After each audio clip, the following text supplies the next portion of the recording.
Very good morning, friends.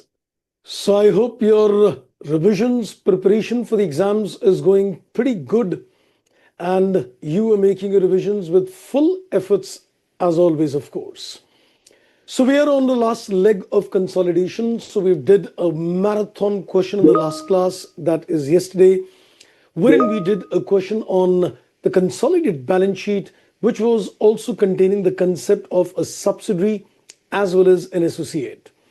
I also did a question on the income statement, which was also comprising of a subsidiary and an associate. But I think now we need to put in some efforts to do some questions on the associate as well. So my focus today is going to be to first do some questions with you on Ind AS 28. And also we're going to do the concept as well as a quick revisions on Ind AS 111 as well. Because we've been mainly doing questions on Ind AS 110, and I think now the focus is in terms of doing 28 as well as 111. So I'm going to start my inputs in terms of Ind AS 28. Now, as far as Ind AS 28 is concerned, it's a pretty simple standard on the consolidation of an associate as well as a joint venture. So I think let's take a little quick recap on certain concepts, and then I plan to do that, of course, that very interesting question which is given in the study material. It is based on the appendix which is given in the Ind AS 28, where as an investor, you've also got long-term interest, or we can say other long-term interest in the associate company. So these are not ordinary shares, these are not equity shares, but these are other than ordinary shares, but they are supposed to be considered as good as equity. Something which we call that it is an investment. What we call in Ind AS 21, that it is a net investment in a foreign operation. So these are the investments where there is no intention to repay the money. So they are considered as good as equity. So first, let's get the basics concepts, I think quick mind maps clear, and then we go on to that particular question. So let me start my journey in terms of Ind AS 28. So Ind AS 28 talks about, not giving the full name, it talks about the accounting for an associate as well as a joint venture. So that is JV. Now, we know one thing very clearly, that as per Ind AS 111, there is joint arrangements. Once you identify that there is a joint control, then you lead to the classification that the joint control could lead to either a JO, that is a joint operation, or it could be a JV, that is a joint venture. Now, the moment you classify a joint arrangement as a joint venture, the accounting of the JV gets governed by Ind AS 28. So when you're looking at a JO, remember the accounting is still under Ind AS 111. I'll also make a quick chart, not at this stage, later during the session, where we're going to see different permutations and combinations and see what kind of accounting would apply if there is a control or if there is a joint control resulting in a JO or resulting in a JV, or if there is a significant influence or maybe a passive investor, then which standard gets triggered. That I think later. First, I think let's look at some quick inputs in terms of Ind AS 28. Now, if you look at Ind AS 28, one of the sections is identifying, or you can say assessing the presence of a significant influence. Well, I think we'll not get into that area. I think that is something which you'll all easily relate. But of course, unless mentioned otherwise, the default category in terms of significant influence is, as an investor, you've got 20% or more than 20% voting power in a company, you get a significant influence. So I think if I go with the default category, we can say as an investor, you've got 20% or more than 20% voting power. We can say by default, we get a significant influence, and vice versa. But of course, let me caution you, there could be cases where you get less than 20%, still there is a significant influence. There could be cases where you get more than 20%, still there is no significant influence. So it is supposed to be based on facts and circumstances. But of course, when you're doing a practical illustration, the default consideration is 20% or more.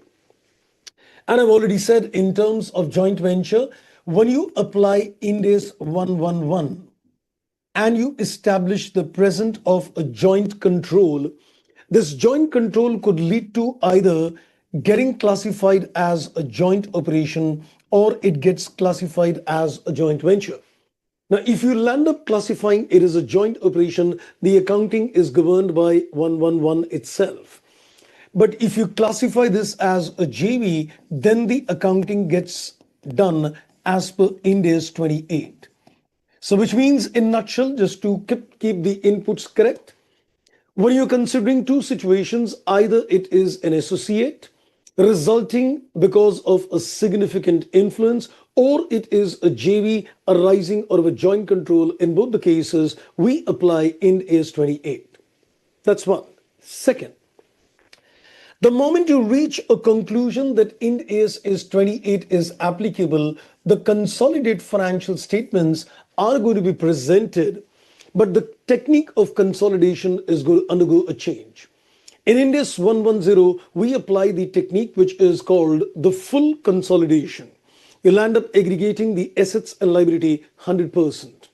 Irrespective whether the percentage stake is 60 or 80 or 100, aggregation in terms of 110 is always supposed to be 100%. But when it comes to Ind AS 28, the consolidation technique is called generally, this is not called by the standard, it's called one-line consolidation. In technical inputs, it is called the equity method of consolidation. So Ind AS 28 would result in what is called the equity method of consolidation. Popularly, it is also called as a one-line consolidation because we do not aggregate the assets and liability, but instead we just represent the investment in the balance sheet. And the investment in the balance sheet is presented as a single line item. So let's, I think, quickly just take a recap in terms of how the equity method of accounting is applied before we do some questions on that area. So coming to a little inputs, just to make a little mind map on the concept of equity method of accounting, which we said is supposed to be a one-line consolidation representing the investment as a one-liner. I always tell people that, when you were in CA Foundation, you made a bank reconciliation statement where you considered one hand to be a cash book and the other one to be a passbook. Then I tell people that when you came to the CA Intermediate, you got another chapter on reconciliation, and that is the reconciliation of cost and financial accountings, which you've done in cost accounting.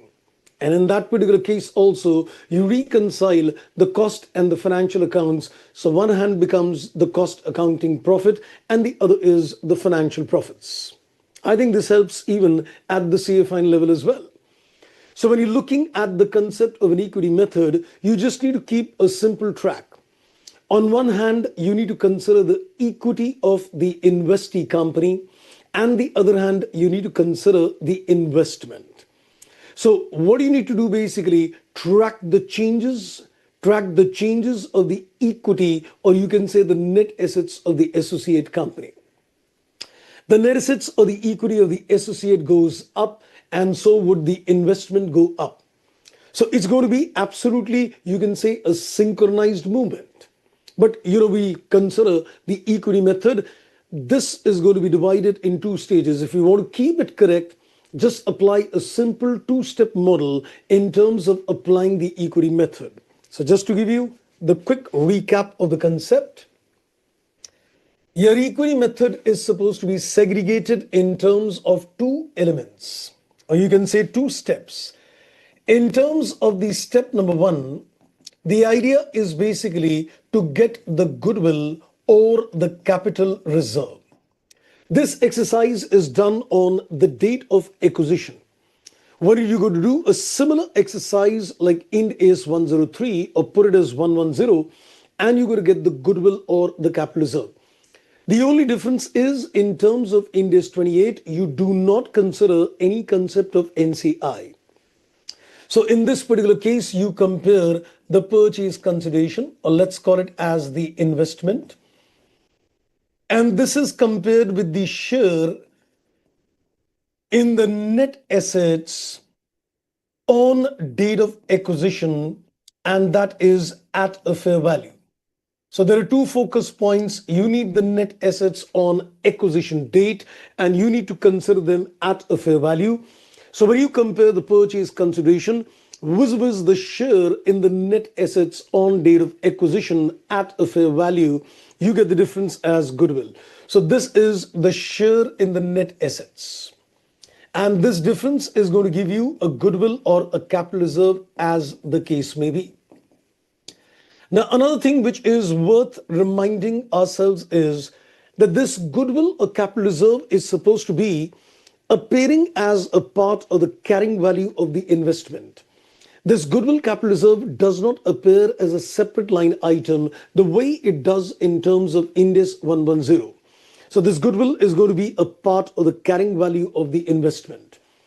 So just to make a mention that this goodwill is going to be a part of carrying value of the investment. So it's a part of the carrying value of the investment in the balance sheet. It does not appear as a separate line item. That also throws a light that when it becomes a case of impairment, in terms of consolidation, that is 110, the goodwill gets impaired. But in terms of Ind AS 28, goodwill never gets impaired. The impairment is of the investment. The impairment is not of the goodwill. You know, there is another interesting chart which is coming to my mind. If you want, I'll give you that as well. Look at the possible adjustments to be done in the consolidated balance sheet for the associate and subsidiary, in the consolidated income statement for the subsidiary and the associate. If you want that, you can ask me. I'm going to do the chart as well, which summarizes the adjustments of the associate and subsidiary in a balance sheet and an associate, all adjustments at one place. What do you say? Yes, You sir. want me to give that? Yes, sir, Okay, please. we'll do that. Okay, so this is one input, step number one, which is done on the date of acquisition, wherein it's a simple comparison of the purchase consideration vis-a-vis the share in the net assets, getting the goodwill capital reserve, and which is a part of the carrying value of the investment. Then comes the second step, where you need to basically consider the track of the changes in net asset. So step number two is pertaining to, you can say, the post-acquisition period. Because once you've identified the goodwill in step number one, the second step is tracking the changes in the post-acquisition period. So I would say this is basically tracking the changes. This is tracking the changes, you can say, in the net assets or the equity of the associate company. And this is going to be a simple affair. What you just need to consider is a mirror accounting. The net assets or equity of the associate goes up, your investment also goes up, but remember, to the extent of share.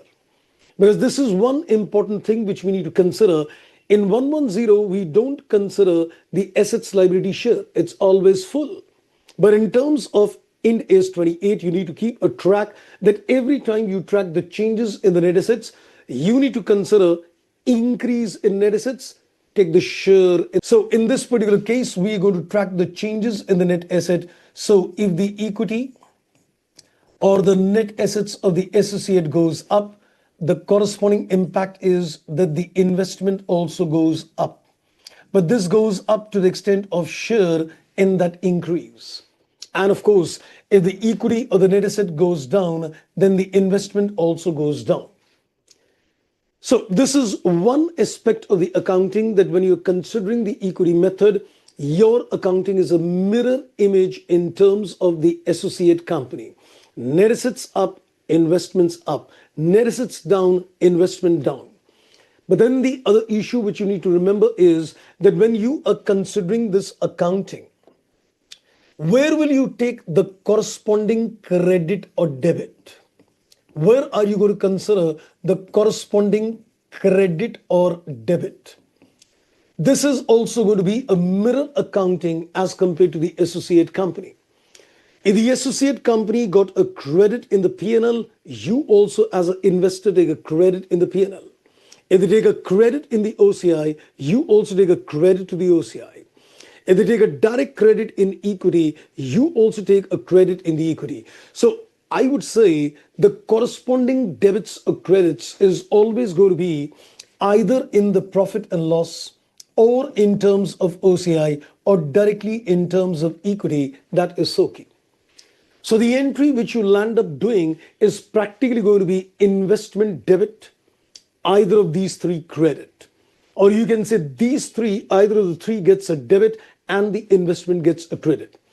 You just need to consider the transaction, and once you consider the transaction, your visualization needs to be clear that what did the associate company credit? Did they credit P&L? Did they credit OCI or equity? Accordingly, the investor would also land up using the same account itself. And of course, the tracking of the changes in terms of investment. So this is in short the summary chart of the accounting for the equity method. So let's call this as a simple summary chart, a mind map. Just quickly giving you the inputs of how the equity method of accounting is applied. I hope that helps.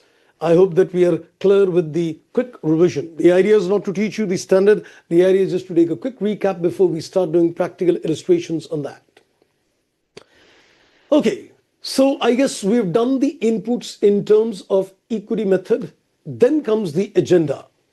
My mind is now working that if I am considering the application of equity method, I would say there can be four kinds of question. When I confront a question on the equity method, I would say there will be four permutations, combinations of question. Let's see what. So if I look at the types of question, as far as the application of equity method is concerned, I would put it like this, that there can be four kinds of question. The first category of questions can be broadly divided when, as an investor, you've got equity shares only. When, as an investor, you've got equity shares only in the associate company. So I've got nothing except ordinary shares, that is equity share. Or the other category is that you've got not only equity shares in the associate company, but along with the equity shares, you've also got other long-term interest. You've also got other long-term interest as well. And this is where the appendix to the standard gets triggered. Now, you know already that other long-term interest means that you've got certain securities which are not going to be repaid in the near future. There's neither an intention nor there is any kind of a date which is fixed for the payment of those securities. It could be debentures. It could be, for example, any long-term loans. So it could be preference shares where the intention is never to repay the money back. So you need to first of all look into the question that is the investor got only equity shares or is he got also other long-term interest? Focus one. Second, the moment you identify that they've got equity shares or they've got equity shares and other interest, we can further segregate that there can be two kinds of situations in each one of them. The first one is that the associate company is a profitable company. So we are saying that the associate company is a profitable company, or we are saying the associate company is supposed to be a loss-making company. Though, of course, you see lesser questions on the area when the associate is a loss-making company. But I think let's discuss that as a part of the mind mapping. So when you look at the situation that the investor has got only ordinary shares, the next focus is to see that the associate company is a profitable or a loss-making company. Now, if it is a profitable company, I can easily apply my two-step model which I gave you. But if it is a loss-making company, then in terms of the step number two, you need to be careful. And what is the point in step number two? I cannot credit the investment more than the value of the investment. If the share in losses If the share in losses exceeds the investment value, I'll have to restrict the credit of the investment to the extent of the investment value. Any unallocated losses is going to be shown in the notes to accounts. I hope I'm making sense. So in this particular case, in terms of step number 2, if the value of the investment is supposed to be less as compared to share in losses, so the value of the investment is less as compared to the share in losses, then what I need to do in this particular case, I can credit investment and make it zero. At the maximum, I can make it zero. You cannot reflect the investment at a negative figure. Let's say, for example, the investment is appearing at 1 lakh and the share in losses is, let's say, 1,80,000. The investment can be credited to the extent of 1 lakh. The rest 80,000 being negative is going to be shown in the notes. So we can just put in the inputs that in this particular case, any excess loss is going to be reflected in the notes to accounts, which is going to be carried forward and adjusted later. It'll be carried forward and adjusted later. So it'll be adjusted in the subsequent years in this particular case. Well, I don't really remember looking at a question like this in case of equity shares only, but I think conceptually we need to be clear. So the moral of the story is simple. Your focus points are going to be 2 points. Look at the question and see, as an investor, what do you got? Just equity shares? Okay, then is it a profitable or a loss-making company? Accordingly, you do the treatment. Now comes the other situation. If as an investor, you've got equity shares as well as other long-term interest, then also the two situations comes in. One of the situations would be that the associate is a profit-making company. And the other situation is that the associate is supposed to be a loss-making company. So let me, I think, ask you point blank at this particular stage. If you're looking at a situation where the associate is a profit-making company, is this situation going to be dealt exactly like this situation? What do you say? Yes, sir. Absolutely correct. It would not make any difference whether there is any other long-term interest. For me, the presence of long-term interest doesn't make a difference. So this is going to be treated exactly, absolutely in a similar way. So this is going to be a similar accounting. But when it comes to the situation where the investor is also got long-term interest and the associate is a loss-making company, that's where the role of the appendix comes into account. So that's what the question we're going to do today. So this is where the appendix to the standard is applicable. So there is a guidance. I think I'm not writing theoretically on this, but this is how the things will be taken. So I guess let me just connect the dots at this stage. So I think we've understood one thing. There are two things which I've just put in your mind before we do the questions on this area. One is, you can say when you look at the concept of an associate company, you can say it generally stems from the fact that if you've got 20% or more than 20% voting power in a company, by default you get a significant influence, unless there are facts which proves you to the contrary. So the standard also makes this thumb rule. I'm not saying principle, it also makes a thumb rule and tells you that by default a 20% or more indicates the presence of a significant influence unless the facts proves otherwise. Now there are two key focus points what we discussed post the identification, and that is a two-step model in terms of accounting. On the date of acquisition, get the goodwill or the capital reserve, which is not a separate item but a part of the carrying value of the investment, which means what triggers is impairment of investment and not impairment of goodwill. Second is tracking the post-acquisition changes in the net assets or equity of the associate, and investments will be increased or decreased according to the movements of the net assets, with the corresponding debit credits exactly the way the associate company does. And then I gave you the inputs in terms of identifying the categories of questions. So this one thing which is to be emphasized is the concept of appendix is applicable only and only if, as an investor, you've got other long-term interest and the associate is a loss-making company, then this appendix will get triggered. So let's now do some questions. Let's begin with a warm-up exercise. First, we'll do a question on this area, of course, without a loss. And then we're going to do this area, of course, with a loss. So technically speaking, you can say this is the area important. This is the area which is important. So let's begin the journey. So let me, I guess, first share a question to you. So let's have a look at one of the examination questions, which was January 21. Let me just crop this a bit. So two wonderful questions. One is January 21 exam question. I hope this is visible. Is it good to go? Yes, sir. Good to go, sir.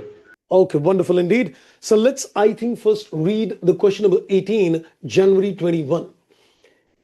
It says on 1st April 2019, Big acquired a 35% interest in Dig and it achieved a significant influence. I think even if not mentioned, that's the default.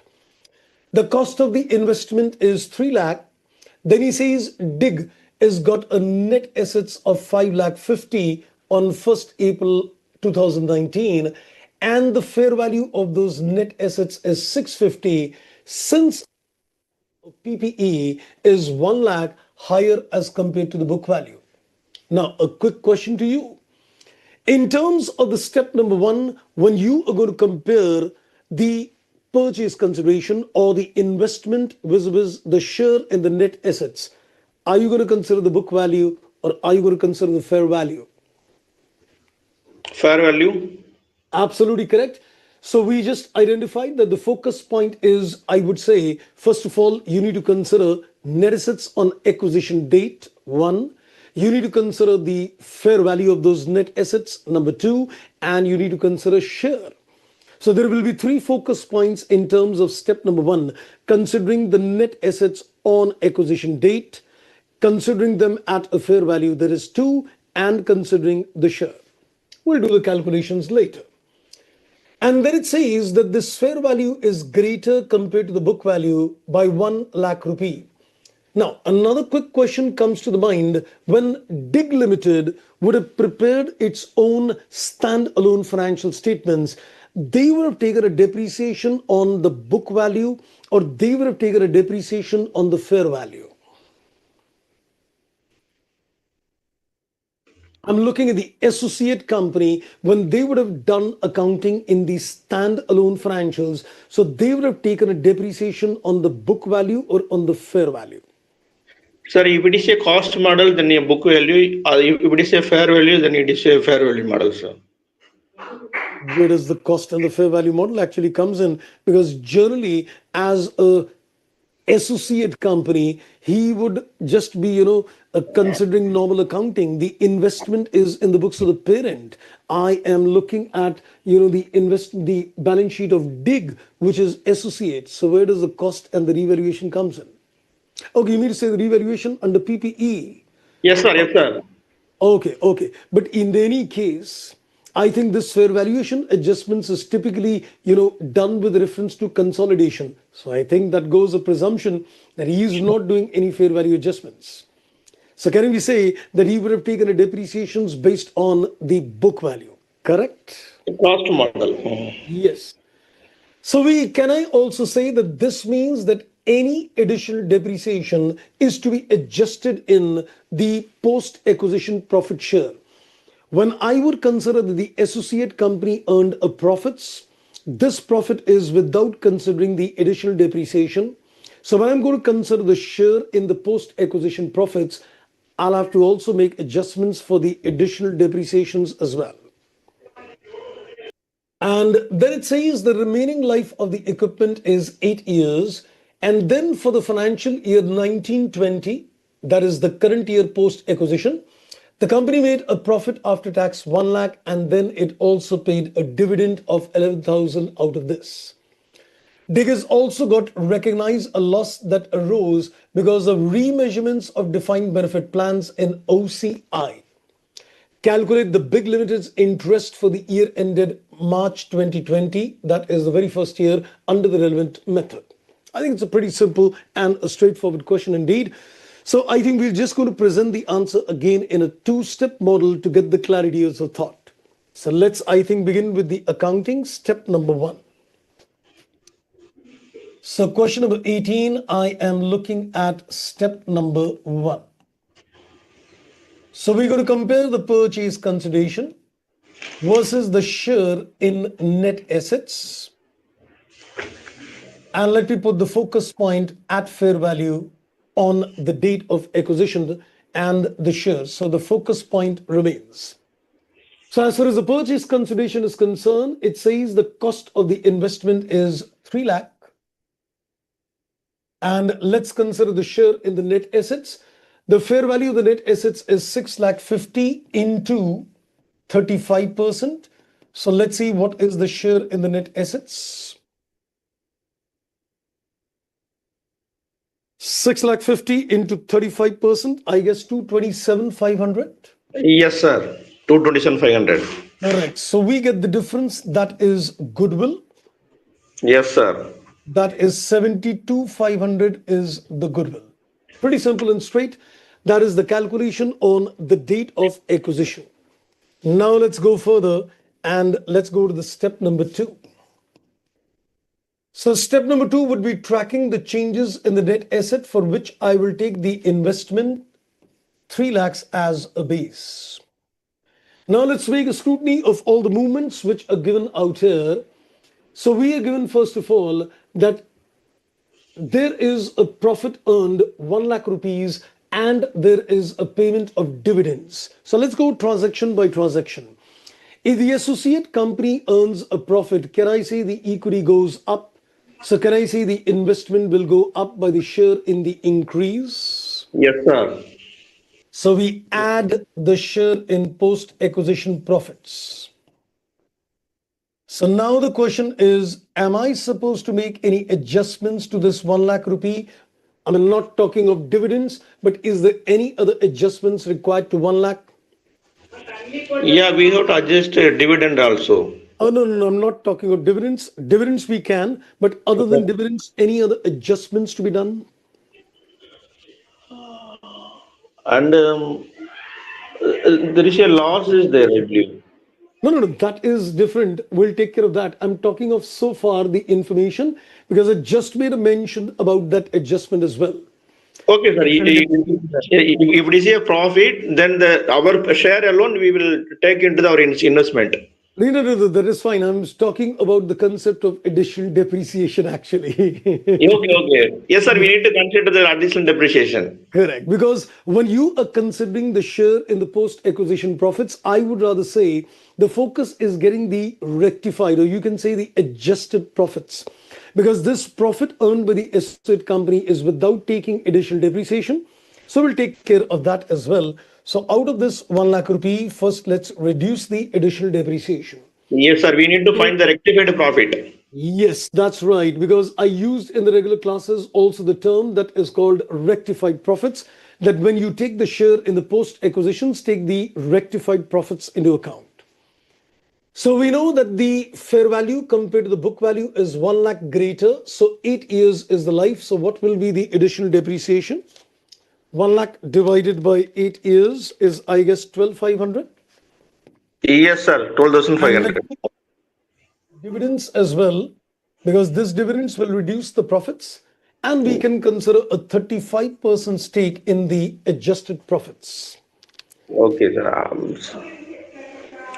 So I think this works out 26,775.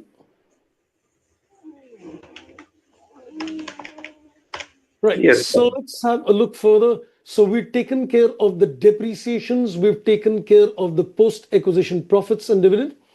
Then he says, Dig also recognize a loss of 15,000, which is on account of remeasurement of defined benefit plans, which means it was an actuarial loss. And the actuarial gain or loss as per Ind AS 19 enters the OCI. So by the way, a quick question.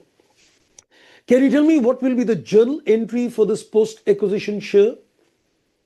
This 26775, I'll give the first part, investment debit. What do you give the corresponding credit to?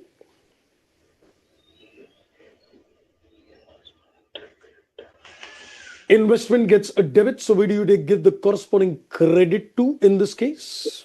In this case, Profit and we'll, loss. yeah, P&L, sir. P&L. And what about this defined benefit plan where the amount is put in the OCI? Can you give me the journal entry for the share in the other comprehensive income loss? Sir, OCI account debit, investment account credit. Wonderful indeed. That's correct. So the OCI will get a debit. So let me now reduce the remeasurement loss. And the remeasurement loss is 15,000, and 35% of this will reduce the net assets, the investment balance as well. So that works out at 5250. So with this, we can get the investment value for the consolidated balance sheet. That's it. 5 markers, simple and straight. So 3 lakhs plus 26,775 minus 5250. This comes to 3,525. Okay, so let me just, I think, quickly put another question before we go further, though the question is done. Can I say the investment in the outer column of the consolidated balance sheet, is it going to appear at 321,525 or minus 72,500? Sir, it will be minus 72,500, sir. I just asked that question because many people get that confusion. Goodwill is a part of the carrying value of the investment. So when you go to show the investment in the outer column, it continues at 321. This is going to be simply a disclosure in the inner column of the financials. No separate item in the balance sheet.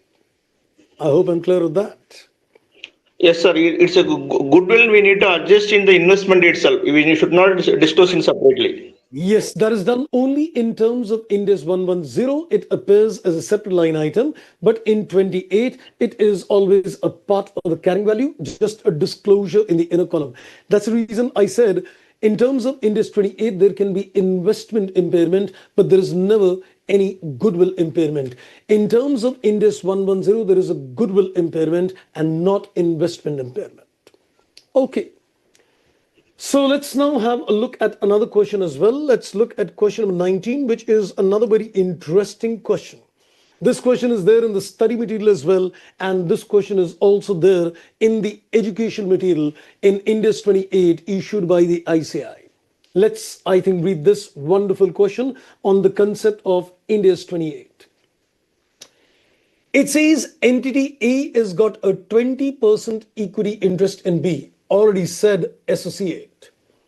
That in turn has got 100% interest in C. So this is, I guess, creating a chain. A has got a 20% stake in B. And it says that B, on the other hand, has got a 100% stake in C. Wow. So C is a subsidiary of B, which is an associate of A. Entity B recognized the net assets relating to C, which is 1,000, in its consolidated financial statements. I think before we go forward, let's have a look at this balance sheet, which is before the transaction. So he's given us the status of the balance sheet of A as well as the balance sheet of B. So if you look at the consolidated balance sheet of B, we can see that he has taken the entire assets of C in its consolidated balance sheet with the corresponding equity as well. Because C is a wholly owned subsidiary of B. Then we can also see the balance sheet, the consolidated balance sheet of A, in which we've got investments in B. He's got a 20% stake, so 20% of 1,000 is 200, and the corresponding equity is given. So this is the financial statements of A as well as B, the consolidated financial statements of A and B. By the way, let me just quickly ask you, is this 200 as per the equity method, which is 20% of 1,000? Because this is the consolidated balance sheet of A. So in this particular case, is this 200 representing the share in the net assets of the associate company? Is my thoughts correct? Yes, sir. Yes, sir. Absolutely. So he's applied the equity method of consolidation. Now let's go back to the first para. Sir, I have one doubt before this question. On the Yes. 18th question, so in that case, earlier we had 72,000 because it is in my mind. I could not focus on the 19th question. Yeah. So the 72,500 is the goodwill. Correct. So even when the case of the capital reserve, then we will add it to the investment. No, no, no, no. You see, even if this is a capital reserve, the investment in the outer column remains the same. This is 3 lakh, which is the figure with which you've calculated goodwill or capital reserve, whatever. So which means 3 lakh is already inclusive of this goodwill, capital reserve, whatever the case might be. So even if you get a capital reserve, the figure of investment in the balance sheet remains the same. You just give a Okay. disclosure in the inner column that this is including this goodwill or including the capital reserve. Okay, which means that the investment will be remain same. Yes, yes. So you mean to say that if this is capital reserve, would the investment still remain the same in the console? 100% yes. Okay. That is what my question. I am thinking that we need to add it to the investment. That if it is capital reserve. Okay. I think you know why you're asking that question. I think let me just add another additional point to this question as well. Can I say at any point of time, if you want to check the investment as per equity method, it will be equal to the share in the net assets of the associate plus the goodwill or minus the capital reserve as the case may be. I repeat my inputs, just analyze this carefully. If you want to verify the investment as per equity method, you can say the value of investment as per equity method is equal to the share in the net assets of the associate plus the goodwill or minus the capital reserve as the case may be. A little technical statement, I think. Do you agree with the statement? Yes, sir. I think that yes doesn't mean a yes. I think let me explain you that. Let's just have a look at one thing. On the date of acquisition, what is the share in net assets? It's 227,500.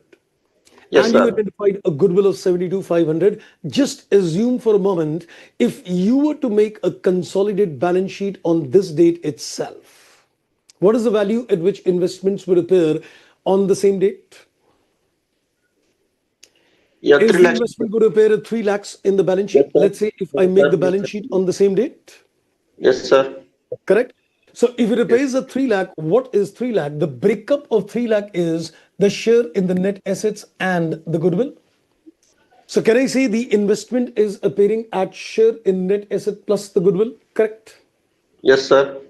Let's take it the other way around. Let's say if this is a capital reserve, then this figure would be, let's say, 327,500. You get a capital reserve of 27,500. So your investment will appear in the balance sheet at 3 lakh. What is it? Share in the net assets minus capital reserve. Yes, sir. So at the end of the day, if you want to track the value of investment in the console, you can say it is what? It is going to be equal to the share in net assets on that date plus the goodwill or minus the capital reserve as the case may be. Now, after this, what did you do? You started taking the track changes in the tracks of the net assets. So which means what are you indirectly doing? You are tracking the changes in the net assets and accordingly the investment is being changed. So just think about the fact initially it was net asset plus goodwill. Subsequently, it is tracking the changes in the net asset, which means what the investment will appear at any given point of time, it will be equal to the share in the net assets of the associate plus the goodwill or minus the capital reserve as the case may be. Got my point? Yes, sir. So which means if I want to make a check, I mean, just for a conceptual understanding, if I want to make a check, I will say, okay, tell me what is the net assets of the associate company as on a particular date. I take a 35% of that, add the goodwill identified on initial recognition. That's the investment in the console. Simple. Hope I made sense on that. Yes, sir. Makes sense, sir. Thank you, sir. Great, welcome. Okay, so let's come back on the transaction to the question number 19. So we were looking at the fact that A is got 20% stake in B, associate, and B is got 100% stake in C, 100% wholly owned subsidiary. And these were the transactions, balance sheets of A and C, B prior to the transaction. Now it says entity B sells 20% interest in C to a third party. Now, my question is when B sells a 20% stake in C, we did yesterday, it becomes 100 to 80%. Can you just remind me what kind of entry is B going to pass if he sells 20% stake in C? The control still continues. From 100, it becomes a 80% stake. So, what will be 100 the entry? Yes. yeah, yeah, 100 to 80 means that NCI will get increase. Very good. So, can I see the entry is going to be bank debit, NCI credit, and difference in Yes, sir. equity? Yes, sir. So I guess let me just put the entry out here on the sale of the 20% stake. When the 20% stake is sold, can I say he will put the entry bank gets a debit, NCI gets a credit, and any difference will be taken in equity. So we're just trying to visualize the transaction which B did on the sale of stake in C. So B sells a 20% interest to C to a third party for 300 and recognizes this transaction as an equity transaction in accordance with 110, resulting in a credit in B's equity by 100. So can I say if I just want to complete the entry with the figures, can I say the bank gets a debit with 300 and the NCA gets a credit to the extent of 20% of the equity? Because NCI will be recorded at the share in the net assets. The net assets of the company is 1,000, so 20% on 1,000 becomes 200, and the remaining 100 is the balancing figure which is going to be credited to equity. Right? I hope that is clear. So I'm just trying to explain what is stated in the question itself. Let's read further. And then it says the financial statements of A and B are summarized, which is before as well as after the transaction. Now let's look at the transactions, the balance sheet post. He's given you the consolidated financial statements of B after the 20% stake is sold. The equity which is appearing at 1,000, can I say increases by that 100 due to the 20% stake? So there is a profit on the sale of the 20% stake gets added to equity. The NCI which is appearing in the entry also gets recorded out here. And can I say, since you made a sale, the bank also appears at a 300 on the asset side. And of course, the assets remains the same. I hope you've understood the transactions absolutely clear. Yes, sir. Wonderful. Now let's read the requirement of the question. It says, although A did not participate in the transaction, entities A share in the net assets in B increased as a result of 20% interest in C. We can see that now, as far as the equity is concerned, it is changed from 1,000 to 1,100. So he says A share in the net assets is now 220, 20% of 1,100. So there is a 20 rupees increase in the previous share. The question is very simple. Is A Limited going to pass a journal entry in terms of accounting the 20% sale by B? What do you say? Is B sale, is it going to be accounted by A? Is he going to incorporate that increase of 20 as a journal entry in the books of accounts?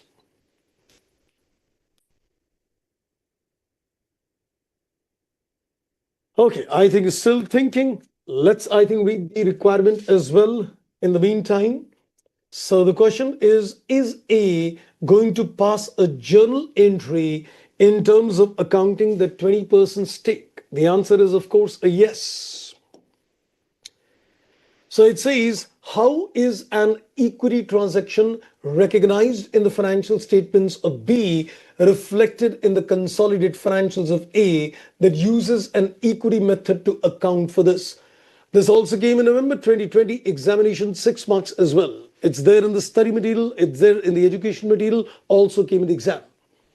So I think the answer, of course, is a yes, because in this particular case, the moment B made a sale, the equity pushes from a total of 1,000 to 1,100.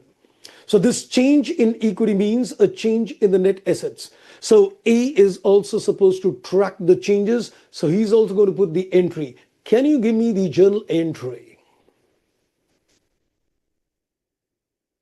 What is the journal entry which A is going to pass in the books of accounts? I'll give you the debit side. Investment, of course, gets a debit to the extent of 20. You tell me what will be the corresponding credit in the books of accounts.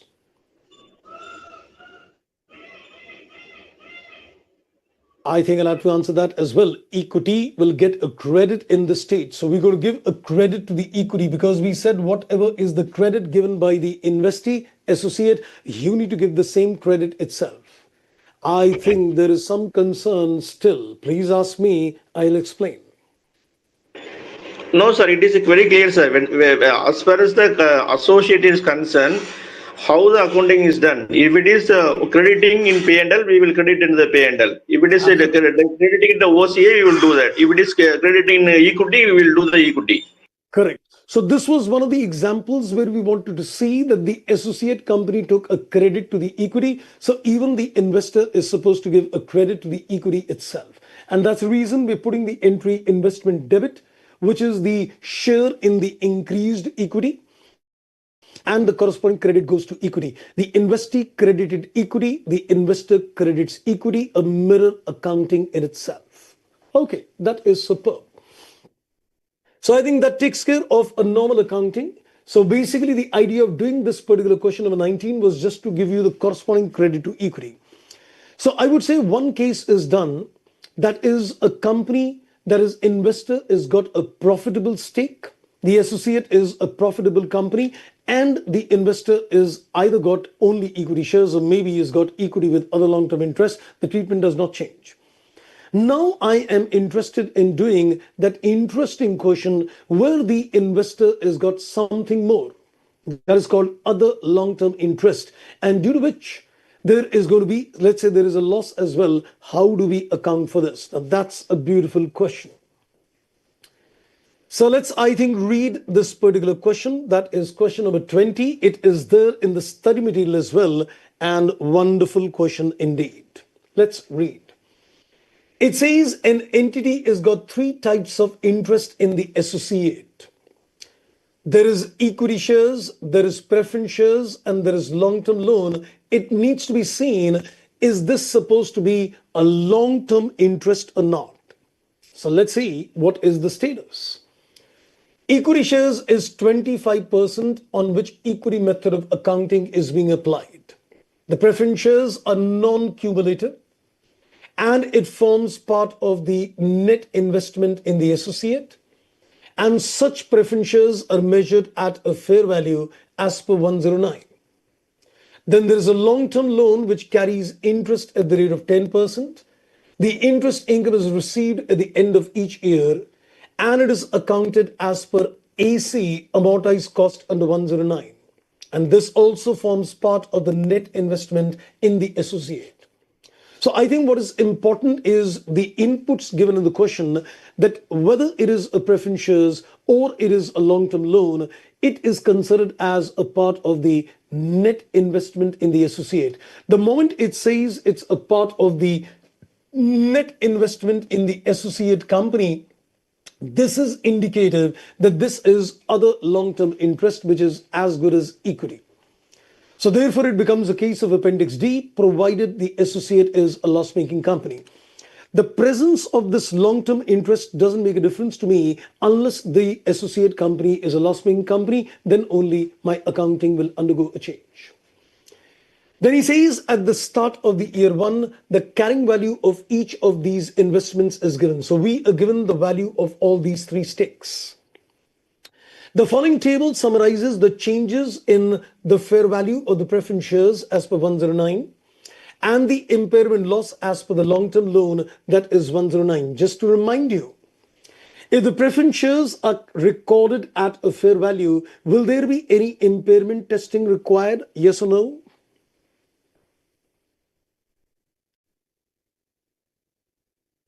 If you're considering the preference shares at a fair value as per 109, would there be any impairment testing applicable to these preference shares?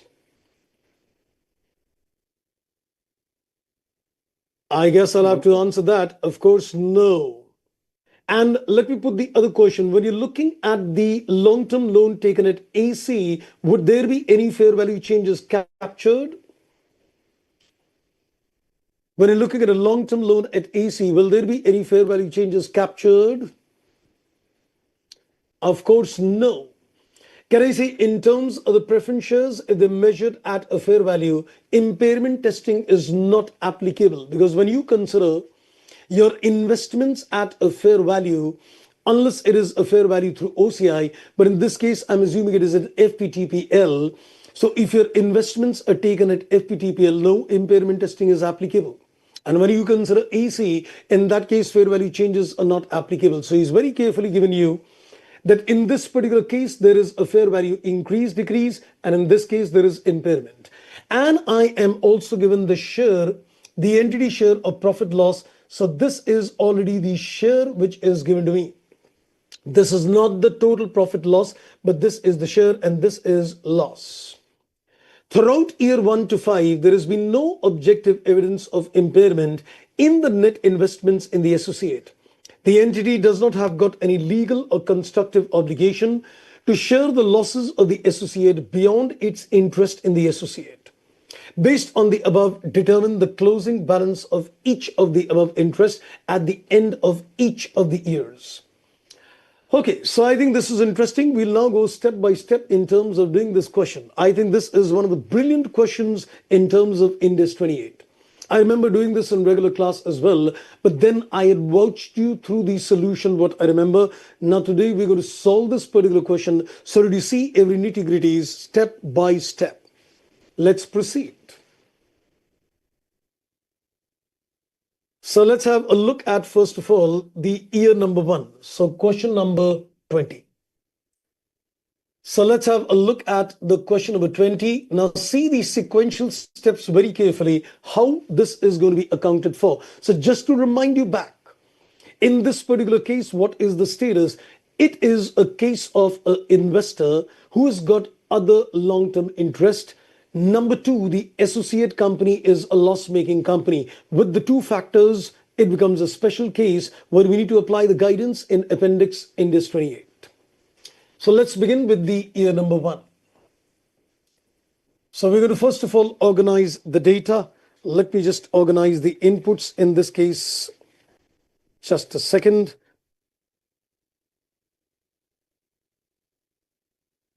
Let me just open the question also in front of me. So let me just organize the input in terms of year 1. So let's make a small little chart so we see the things very clear. So one column which we'll take for the purpose of these different categories of investments. And then I will consider, you can say, the balances, the values which are already given to me. And then we'll make some adjustments, get the closing balances as well. Okay, so maybe we'll need one more extra column as well. So let's first pick up the data from the question. So I guess let's have a look at this. So we are given the value of equity shares 1053. Let's copy this. So we are given the investments, and I am given the 3 investments. One is equity shares, one is preference shares, and one is supposed to be a long-term loan. So let's see what is the value of these investments. This is 10 lakhs. Then this is 5 lakhs. And this is 3 lakhs, which is given to me. So now let's begin the journey, and please have a look at this very carefully. Step number 1. I'm going to do the things in, again, a 3-step so that we don't go wrong. The step number one is what you need to do. You need to first of all apply Ind AS 109. But Ind AS 109 is going to be applied to all the investments other than the related party investments. So remember, when you're applying this particular concept, as far as equity share is concerned, to this Ind AS 109 is not applicable. You would also clearly remember when we did financial instruments, I made a clear-cut mention on this area. I very clearly mentioned in the detail that investments in related party is covered under Ind AS 27 and not under Ind AS 109. It is only investment in unrelated party which is covered under 109. Now you would say that this is investment in related, but this is not equity investments. This is not equity investments. My focus is in terms of equity investments. You make an investment in equity for a related party, Ind AS 27, not 109. You make an investment in unrelated party, it is 109. That is, and if you make any other investments other than equity, 109. So these investments are definitely covered under Ind AS 109. So your step number one is going to consider the impact of Ind AS 109. The step number one is to cover the impact of Ind AS 109. So I will consider whatever is the fair value changes or whatever is the impairment loss, apply the concept of 109. So let me again filter this out very clear. When you are considering the accounting, please remember that you are supposed to apply step number one, Ind AS 109, to those investments other than equity investments in related party.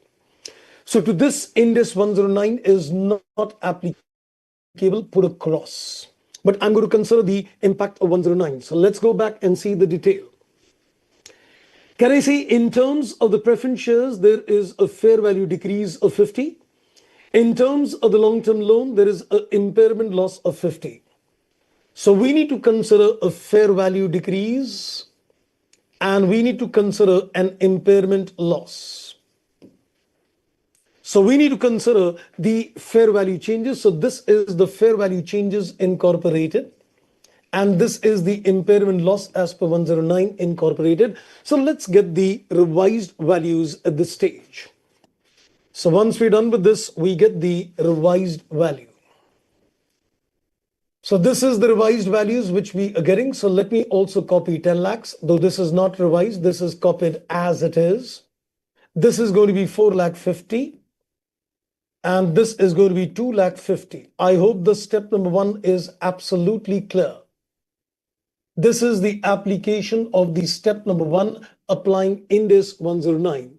I hope, friends, I'm very clear on my thoughts on 109, step one. Yes, sir. Clear, sir. Wonderful. Now what we're going to do, we are going to apply this step number two and what we're going to do in terms of step two. So let me just add another column. Now what we're going to do in terms of the step number two is we are going to apply the appendix. We are going to apply the appendix to Ind AS 28. So that is the agenda. So this becomes my step number two. You need to go step by step in order to apply this particular funda. So in terms of applying the guidance in terms of appendix to Ind AS 28, now let's see what does this appendix to Ind AS 28 tell me. So first of all, we go back and see what is the share in losses. The share in losses in the year one is given to me 16 lakhs. Now, ideally speaking, this 16 lakhs is to be borne by the equity investment itself. But the problem is that this investment is appearing at 10 lakh. And I have got a share in losses to the extent of 16 lakhs. So the entire loss cannot be given to the equity. We can restrict it maximum 10 lakh because investment post this accounting can be maximum zero. You cannot show the investment at a negative figure. So out of that 16 lakh, 10 lakh gets allocated to this particular investment, restricted to the extent of the value of the investment. So there is now, you can say, a 6 lakhs of unallocated loss. So there is a loss of 6 lakhs, which is still unallocated. So we need to allocate this loss. The question rises, how would you allocate this loss between the two investments? And for this purpose, you need to decide a priority, the order in which the loss is going to be divided. So for this purpose, you just need to apply your mind in terms of what happens on a liquidation. So let's ask you a question. If the company gets liquidated, can you tell me between the two, who gets the payment first? The Sir, loan, preference. always the preferential shareholder or mortgaged, the preferential creditors. Yes, but in this case, they are not preferential creditors, they are preference shares, and this is a loan. So between the preference shares and Yes, loan, sir. who will It's get the priority of payments? Loan, sir. The loan will get the priority of payment and then the preference share, which means, now mind the words carefully, on a distribution, mind the words, on a distribution, I'll first distribute the money to the loan and then distribute the money to the preference. So indirectly, who bears the loss first? Can I say the loss is first borne by the preference and then it is borne by the loan? I'm making sense, right? You need to visualize that when money will be distributed, we'll tell the loan holders, you get the money first, and then the preference gets the money. So, which means that if they get the money in the order of loan and preference, so they are bearing the loss in which order? Can I say the preference bears first and then the loan bears second? Correct. So in terms of the order, we will first pass on the loss to the preference and then the loss to the loan holders. So can I say out of this loss of 6 lakh rupees, we can say this 4 lakh 50, can I say is going to be passed on to the preference shares. So let him bear out of the 6 lakh 450 because he cannot bear a loss more than the carrying value of this investment. So he bears a loss of 450. So out of the 6 lakh 450 is gone. The remaining 150 is going to be borne by the long-term loan. I hope I'm clear with my step number 2. Yes, sir. Wonderful. I'll just still connect the dots before we go further. Let's first again get the revised values post the step number 2 as well. So let's get the revised values after the step number 2 is done as well so we can connect the dots. So this has become 0, this has become 0, and this has also become 0. So you can see I am going absolutely systematic. What I am doing, I am first applying Index 109 and then I'm getting the revised values. Then I'm applying Index 28, again getting the revised values, and there is a third step as well. So before I consolidate, let's go to the step number 3. In step number 3, you should also get what is the carried forward losses which could not be allocated this year. Is there any unallocated losses or all the 6 lakh gets allocated? All the 6 lakhs got allocated, so there is no unallocated loss. There is a possibility, let's say for example, if this figure was 1 lakh, can I say I would have given the loss of 1 lakh to him, then the 50,000 losses will still be unallocated, which is going to be carried forward to the second year and allocated. So it's a good exercise to also apply the step number 3. Trust me, go step by step, you never ever go wrong. So let me now consolidate the chain. Rather, let me put some questions back to you. Okay. So I am now thinking the focus in terms of step number 1. You've got investment in equity. 1, you've got other long-term interest 2. Is Index 109 applicable to investment in equity? Equity, no, sir. No. Can I say Index 109 becomes applicable to the other long term? In step number 1, what you're going to do, you are going to apply Index 109 to the other long term interest. So in this particular case, whatever fair value changes or any impairment loss is to be captured, first capture that, get the revised value. So your focus in terms of step 1 is don't touch the equity investments. You need to consider the impact of 109 on the other long-term interest and get the revised values. Done. Second, can I say then you need to apply the guidance given in the appendix to Index 28. And what is the guidance? If the share in losses exceeds the investment value, in this case, the investment value is 10 lakh and the share in losses is 16. So there is an increase of 6 lakh. So what I'm going to do, that 6 lakhs is to be allocated to the other long-term interest. And there is going to be a sequence and order in which the allocation is done. So I'm going to first of all allocate this money to the preference, and then it'll be allocated to the long term, because once company liquidates, the long term loan gets the money first and then the preference. So in this case, when you're telling them to bear the losses, so it's the other way around. The preference bears the loss first and then the loan. So we pass on out of 6 lakh 450 to him and the remaining 150 to him, and we get the revised values post step 2. And then you go to the step number 3. And in terms of step number 3, you need to see that if there is still any carry forward loss, that out of that 6 lakh rupees, every amount is got allocated at this stage, so there is no carry forward loss. Otherwise, if there is a carry forward loss, it goes to the step number the next year. I hope I'm crystal clear on the 3-step on this case. Yes, sir. Clear, sir. Suppose that equity share loss is coming to 20 lakhs in this case. What will happen, sir? Okay, so you mean to say that if it is 20 lakh, then you pass on 10 lakhs to him, you pass on 450 to him, you pass on 150 to him, so 4 lakhs unallocated loss that goes in step 3 to be adjusted in second year. Okay, sir. Right, so this is year 1. Now let's repeat this exercise in terms of year number 2 as well. So we need to do this exercise 5 times. So I remember, when I was doing this in a regular session, we just did this question from the solution of the study mat. I could not actually give a 3-step model. I thought, let's take the opportunity to give you a 3-step model in this case. This is very nice, sir. Thank you. Thank you very much. So let's again make 6 columns and then we'll apply the data. So it's going to get interesting as we move to year by year.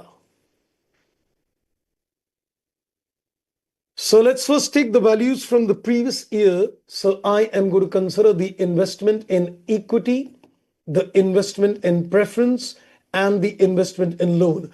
So this value which you are going to take is going to be from the year number 1. So from the previous sheet, we are going to copy these balances. I think that was all 0. Sir, I have one doubt on this, sir. We go back to the previous slide. Yeah, sure. Sir, in this case, the 3 lakhs is there, sir. Actually, in the long term, around 50,000 is suggested, 250 is there, and 150 is suggested. Remaining, we have 1 lakh, no? Oh, my mistake, my error. Sorry. Thanks for pinpointing. So this is 1 lakh. You're absolutely correct. I missed it. So this is 1 lakh. Thank you for the inputs. So this becomes 1 lakh. So this is 00 and this is 1 lakh. Okay, that's wonderful indeed. Thanks for the input. Now tell me, what are you going to do in terms of step number 1? Application of what? So what are you going to do in the step number 1 now? Yeah, we will bring the opening balance of the earlier years. No. We need to apply Ind AS 109. Yes, sir, we will apply. We've already taken. So now Okay. it is application of Ind AS 109. Yes, That sir. is step number 1. Okay, are you going to apply Ind AS 109 to equity investments? That is not applicable, sir. Absolutely correct. Now let's go back and see the status on the preference and the loan. Now in the second year, we can see that there is a fair value decrease, but there is no impairment as far as the loan is concerned. So we just need to consider 50,000 decrease, fair value decrease in terms of this investment. But there is a problem now.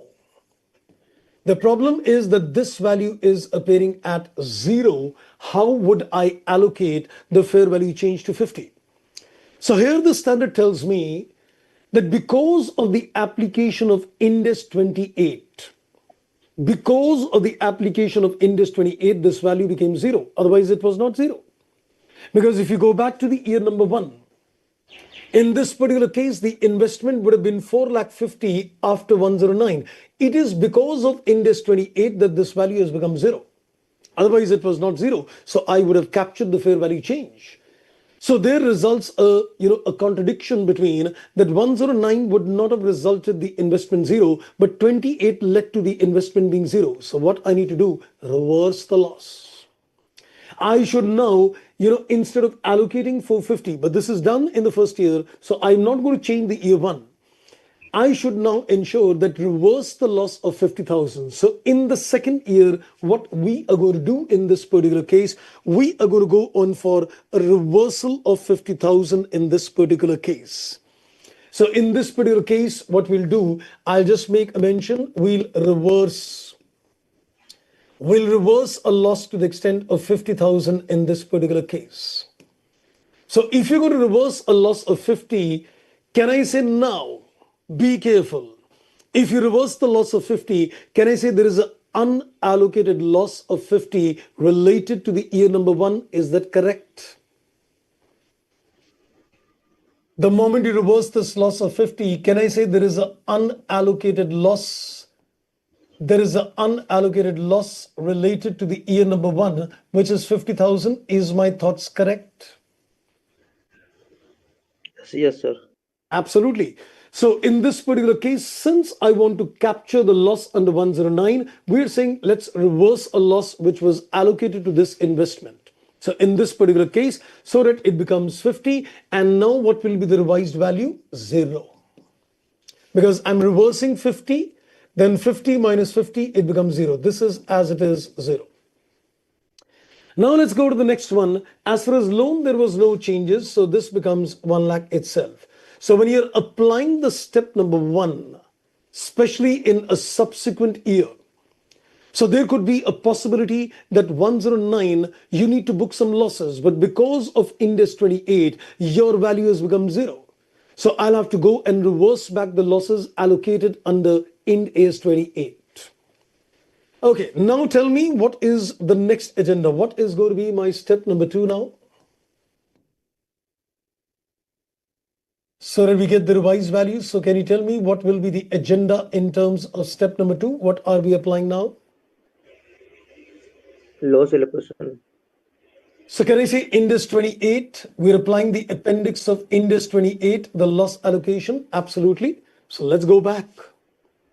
So if I go back and see, the losses in the second year is again to the extent of 2 lakh. So this 2 lakh rupees is going to be first of all allocated towards equity, but we've got nothing to be allocated to equity. So now tell me how much of this loss will be allocated to preference? That's already standing 0. So can I say nothing can be allocated to him? Can I say I can allocate 1 lakh to the long-term loans in this particular case? So out of 2 lakhs, what is being allocated? Out of 2 lakhs, what is being allocated is just 1 lakh. So now tell me in terms of step 3, what is the unallocated losses to be carried forward carefully? 1.5 lakh. Very good. So we can say in terms of step 3, if you look at the unallocated losses, which is going to be carried forward, it is going to be 1.5 lakhs.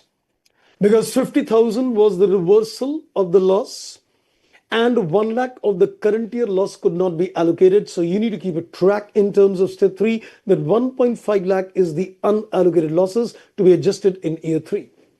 So that takes care of the step number 2. Then we get the revised values. I think in this case, it is all 0. In this case, it is all 0. So you need to just keep a track in terms of the complications which arises under each step. I guess in terms of the step number 1, your mind should crucially work that let me not touch the equity investments. In terms of step number 1, your mind should work that if there is a contradiction in 109.28, reverse the loss. That's the 2 inputs. The crucial point to be kept in terms of step number 2 is that in this particular case, the priority in which the unallocated losses will be taken. And the focus point in terms of step 3 is to identify the unallocated losses as per step 2 and the reversals done as per step 1. The sum total of 1 and 2 goes in step 3. Right, I hope I'm clear on the step year number 2. Let's go to the year number 3 now. Yes, sir. Yes, sir. The thing is that why we are not showing the negative balance of 1,50,000 means, as per the restriction provided in the standard, we need to make it 0, not to record the negative. Yes, that's correct. So that is the reason we are carrying over to the notes to the account. Yes, this amount is basically the carry forward which is disclosed in the notes to accounts. Absolutely. Right, sir. Just I am thinking why we are not recording that. Okay. Okay. So because that's going to be carried forward in the notes to be adjusted in the subsequent years. So let's again make the same 6 columns out here. 3, 4, 5, 6. So let's again take the investments, and that is equity, and that is preference as well as loans. So let's get the values as per the year number 2. What we had taken, I think that was 0 this time. All these values were 0 in this particular case. Now tell me, what are you going to do in terms of step number 1? What are you going to do as per step number 1? What is the index going to be applicable?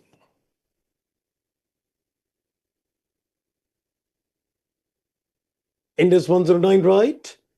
So in step Yes, number sir. 1, we're going to apply Index 109 in this case. So is it going to be applicable to equity? Of course not. No, sir. Let's go back to the question and see the fair value and impairment losses to these investments.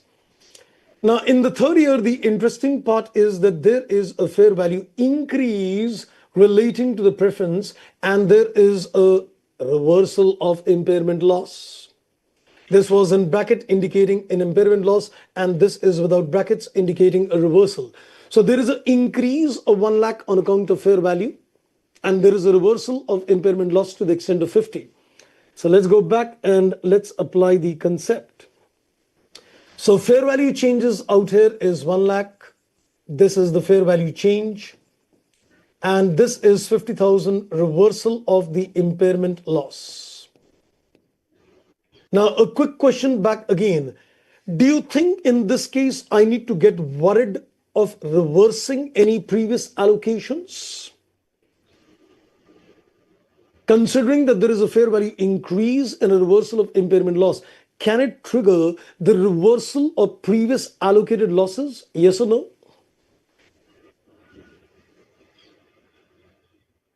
I guess, of course, not, because in this particular case, you're increasing investment. The question of reversing the previous losses arises only when there is a contradiction in 109.28. 28 makes the investment 0, and 109 says no, you need to capture a further decrease in the value. I hope I'm clear on the point. Okay, so now with this, we get the revised value. So this is going to be nil, and this becomes 1 lakh, and this becomes 50,000. So my inputs on step number 1 is done, the application of 109. Now let's go further. Now we are going to consider the step number 2. Tell me what you're going to do in step number 2, Indies. Sir, we have the carry forward losses of 1,50,000. So Indies 28, right? Appendix application. Yes, sir. So I guess now when you're applying step 2, you need to see that as per the year number 2, there was a carry forward loss which was to the extent of 1.5 lakh. So this is also going to be considered at this stage. So now there are two things. Now there are two things in terms of step number 2. The previous carry forward losses and the current year losses both into account. So let's go back to the question. And let's consider the status in the current year. So can I say in this particular case now, we can see that there is no profit or loss. There is no profit or loss, neither a profit nor a loss. Had there been a loss, I would have added to that 150 the amount of current year loss as well. But in this case, there is no losses, so the total losses to be allocated is just 150. So let's come back. So the losses to be allocated 150. Now the question arises, how would you allocate this loss of 1,50,000? Can I say he cannot definitely bear this? So am I supposed to pass on this 1 lakh to the preference and 50,000 to the loan? Correct? Yes, sir. Yes, sir. So 1 lakh is borne by the preference and 50,000 is borne by the loan. Let's assume, just for a little understanding, that let's say, for example, if this was, let's say, 2 lakhs, can I say in this case 1 lakh would have gone here, 50 would have gone here, and the rest 50 again becomes a part of the unallocated loss to be carried forward in step 3? Correct? Yes, sir. Suppose if the loss is 1,25,000. Okay, then 1 lakh he gets, 25,000 he gets, then there will be some value of the investment still continued. Okay, sir. Right. Because we are not allocating in a ratio, we're allocating in an order. So I think Okay. that's how sometimes the confusion comes in. Yeah, yeah, Because we yeah. are That saying is a, allocate him first, then allocate him first. So in yeah. terms of step 3, can I say the carry forward losses in this particular case is 0 now? Because Yes, the sir. entire 150 is taken. So I think once we go step by step, we are able to keep a track in terms of what is to be taken at which stage. So I created this 3-step model for better understanding. Let's get the revised value. This is 0 again, I think, for all the 3 investments. Yes, sir. Superb. So that takes care of the year number 3. Now we need to go to the year number 4 as well. So let's make another chart on year 4. So now I think the losses are gone. So now it's not going to be complicated, but we are just going to allocate profits instead of loss. So let's take 6 columns once again. And this is the year number 4. So we've got the investments. We've got the value based on year number 3. I think it was all 0 if I rightly remember. Yes, sir. So equity and then preference and then loan. So tell me, what are you going to do again in step 1? Which index are you going to apply in step 1? 109. That's right. And we're going to get the revised values. So let's focus first of all on index 109. So equity, of course, we are not applying that standard. We just need to consider preference as well as loan. Let's go back to the question. So in this particular year, that is the 4th year, we can again see a fair value increase of 50, and there is no impairment or a reversal. And we also know that this time there is a profits. The share in profit is 10 lakhs. So first of all, let's take this increase of 50,000. So we take the increase to the extent of 50,000. So in this particular case, we give the increase of 50. That is the fair value change, and nothing gets allocated to the loan. Let's get the revised values at this stage. So this becomes 0, this becomes 50, and this is still 0. Any questions of reversal of previous losses would arise in this case? Yes, sir. Yeah. Yes, sir. No? Because Why we would it have, arise? No. The question of reversal of previous losses arises only when contradiction to 10928 comes, not otherwise. So let's now go to the next one. We are now considering step 2. What are you going to consider in step number 2? Which index? 28. That's absolutely correct. So we're going to apply the concept of index 28 appendix guidance. Now, in this case, there are no losses, but we are given that in the current year, there is a profit to the extent of 10 lakhs. Now we need to be careful. Is it now a distribution of loss, or is it now a distribution of gains, the profits? It is distribution of gains. So we need to decide the priority in which the distributions will take place. Would you like to tell me that out of these 3, which one gets the priority? Who gets the profit first? Loan. That's right, because now it is loan, sir. distribution of the profits. So we are going to first distribute it to the loan holders, then to the preference, and then to the equity. And this is going to be to the extent of losses previously allocated to them. Sir, sir, what is the technical name? That is a preferential basis. This is what is the technical name, sir? Uh, in the sense, what we are saying that since we need to distribute the profits, it's like paying money on a liquidation. So when you pay money on a liquidation, you need to see the priority of distribution as loan, followed by preference, followed by equity. So it's a distribution of profit. In all the earlier cases, it was distribution of loss. So in terms of distribution of loss, we said first let the equity bear it, then the preference bear it, then the loan bear it. But when it comes to distribution of gains, then we say let's give it to the loan, then to the preference, and then to the equity. Right. Okay. So in this particular case, when you go to pass on the gain, it will be to the extent of previous losses allocated. It is to the extent of the previous losses which are allocated. So we'll say, let's consider what is the previous losses allocated. So we're going to allocate this out. So I think we'll have to go back to all the 3 years put together and see what is the losses allocated to the loans in all these 3 previous years. So let's consider year 1. How much losses did we give to the loans in year 1 as per the appendix? Can I say 150? Let's look at the second year. How much losses was given in the second year? Can I say 1 lakh? That makes it 250. And how much is given in the third year? Can I say it's again 50? So what is the total losses allocated? I think 3 lakhs in total, right? 150, 1 lakh and 50. I guess the total losses allocated so far is to the extent of 3 lakhs, correct? Yes, sir. And also we can see that the opening balance is zero, which means the entire outstanding we utilized. I didn't get that. This is zero, which means what? No, sir. If you look at that column number 1 on the opening balance, the long-term loans is becoming zero, which means the Yes, entire amount of 3 lakhs is utilized, which means the loss is recognized. in a way, yes. In a way, yes. But I don't need to look at that. I just need to consider the losses allocated in the previous charts. I think we need not look at the opening per se. Yes, sir. Yes, sir. Your approach is correct, sir. However, in the cross verifying, I'm telling this. Okay, okay. Because when I'm going to come to preference, this might be creating a problem, what you're saying. Let's see, let's see.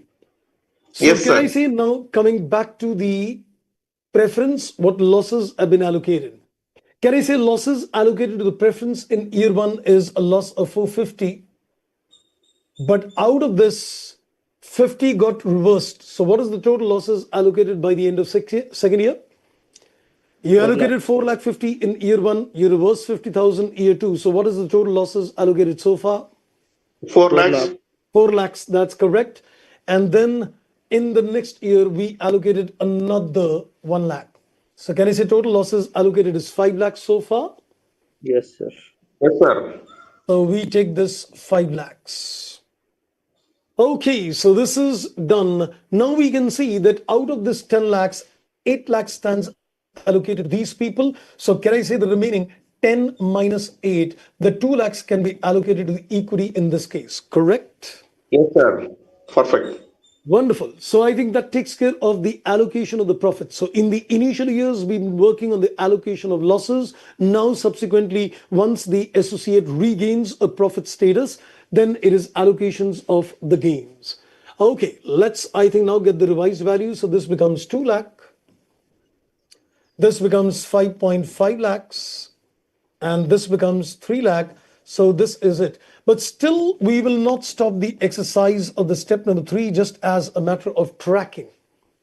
So is there any carry forward losses now in this year? No carry forward, sir. Only sir, profit only we are moving carry forward. Yes.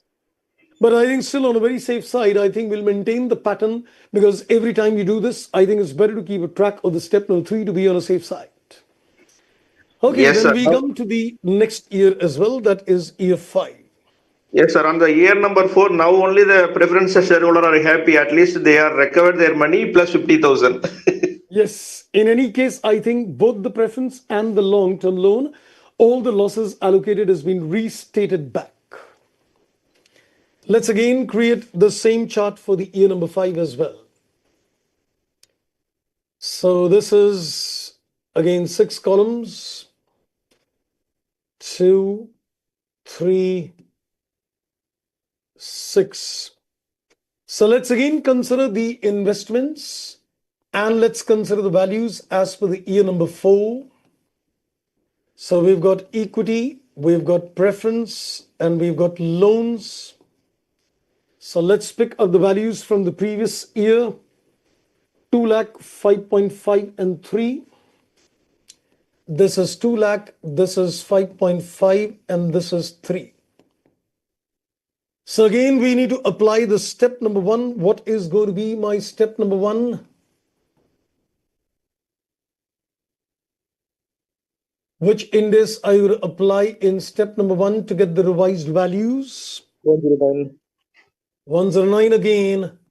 So we'll have to go back to the question to see the status. So equity, of course, we're not applying this particular.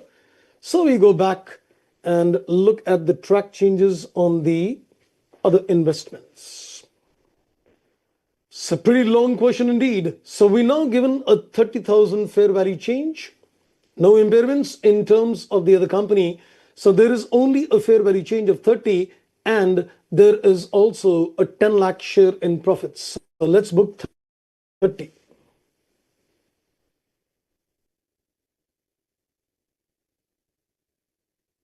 So there is going to be a fair value change of 30 here, and there is no impairment. So we just record the fair value change. That is the increase.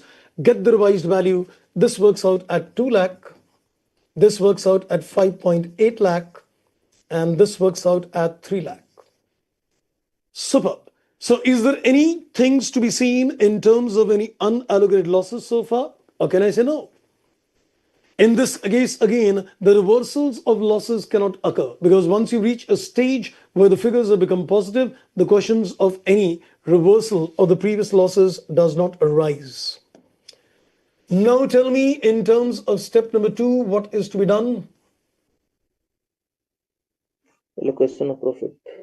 So allocation of profits as per Ind AS 28 now. So now there are no previous carried forward losses, right? I guess if I look at the previous year carry forward loss, I think that was 0. Because every time you proceed with the step number 2, you need to definitely take a track that I don't have any previous losses carry forward. So we've just got a current year profit, which is, I think, 10 lakhs. Now, the crucial question is, when you are going to consider the allocation of this current year lost profits, will you allocate anything to the preference and the loan? The order of priority is, of course, the same. So would you allocate anything to the preference or loan? Or can I say, since the previous losses have already been restated, I am not going to give them any share out of this. But let's say in the previous year, the amount of reversal was not complete. Can I say I would have still given them the unabsorbed losses? I hope you got my point. Yes, sir. Here there is no unabsorbed losses. However, only the profit. They are also performing well. Now we can we can give to equity. Correct. Let's say, for example, if I would not have been able to allocate 5 lakhs, let's say I would have allocated 4 lakh, though the previous losses were 5. So can I say if 1 lakh was still pending, then can I say that 1 lakh would have been given to him first before the equity is paid? Correct? Yes, sir. Absolutely. So in this particular case, the entire 10 lakhs can be given to the equity holders, and that's it. We can get now the revised values as well. So this is 2 plus 10, 12 lakh. This is 5.8 plus 0. And this is 3 plus 0, that is 3 lakh. And just as a matter of track in terms of step number 3, can I say there is no carry forward losses in this year as well? And I think that's it. That's all the information which is given for a period of 5 years. So all the investments done.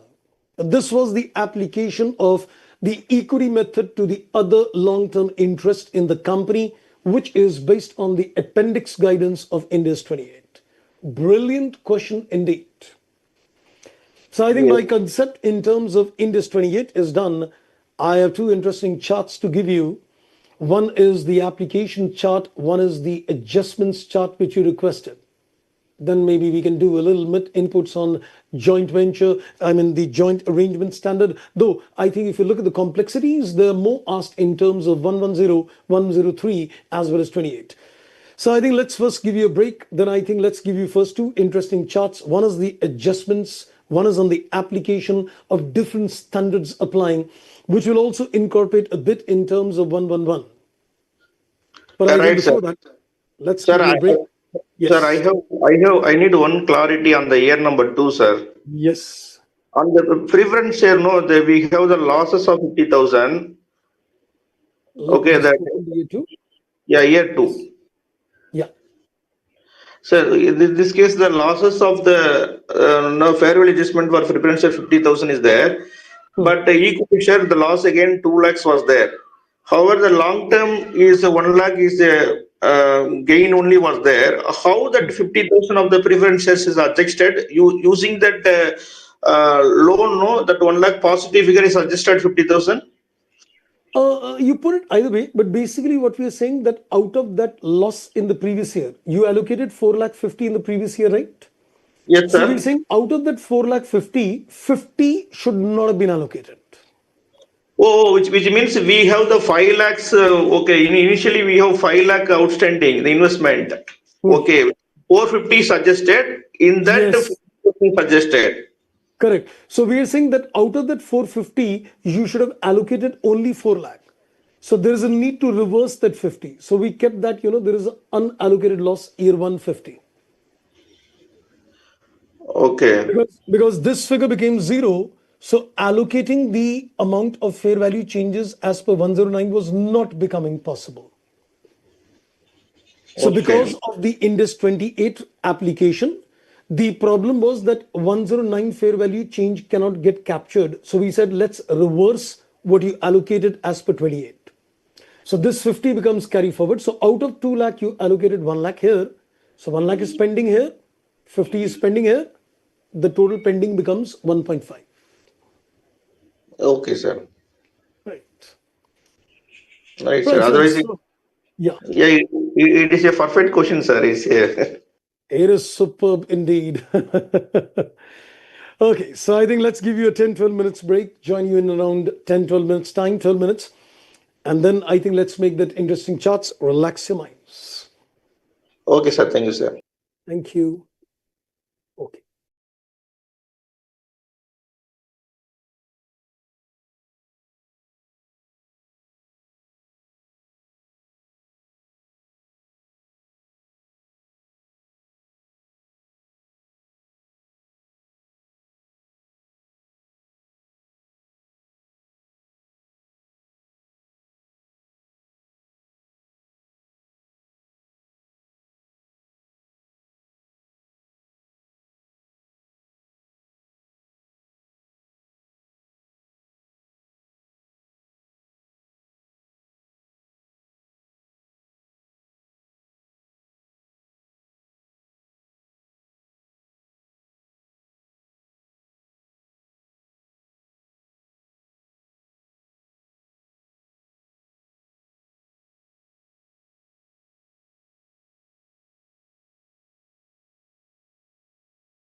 mind, I want to make a very interesting chart now at the moment because we learned so many concepts, but I think one chart which will consolidate the different kind of adjustments which you get in terms of P&L, in terms of balance sheet, in subsidiary as well in associate. I think if that gets condensed at one particular place, I think it's going to be wonderful in terms of making some revision. But before that chart, another small little chart which I like to make as a summary chart, that which particular index will get triggers in which cases. So I think let's me do one in two interesting charts with you. So I am creating first not a very complicated, a simple chart indeed. So this is just a little summary chart on the scope of these standards, which standards will trigger in which particular case. So I guess let's create a permutations, combinations to you.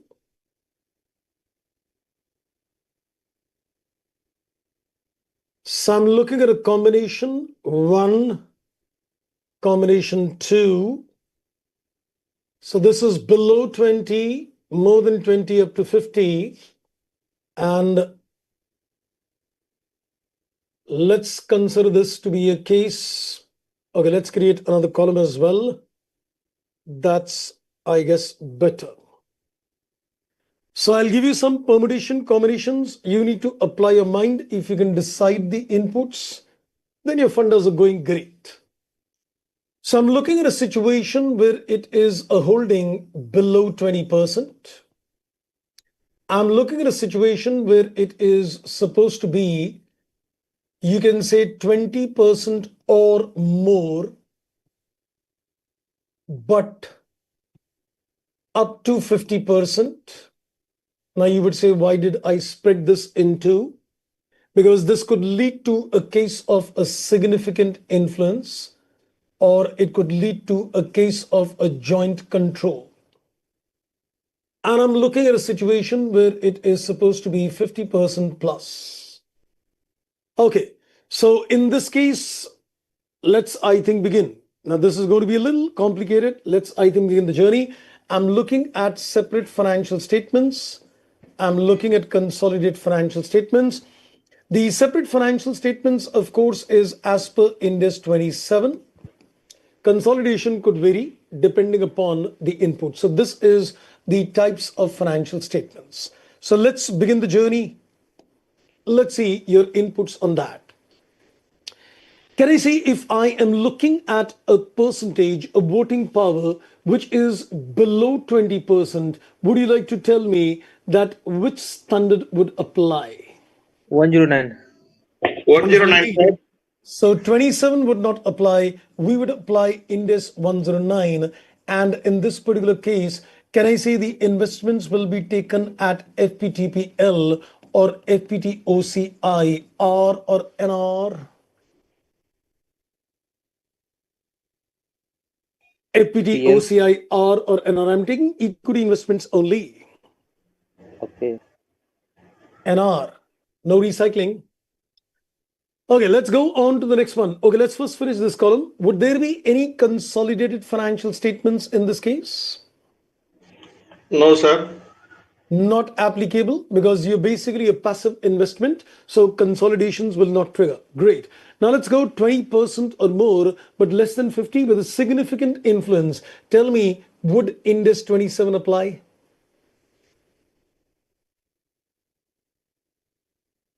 Significant influence, would a separate Ind AS 27 apply? Yes. Okay. Can I say Ind AS 27 will definitely apply, where you will consider the investment either at a cost or a fair value, correct? Yes, sir. Okay, tell me, consolidation, which Ind AS would apply?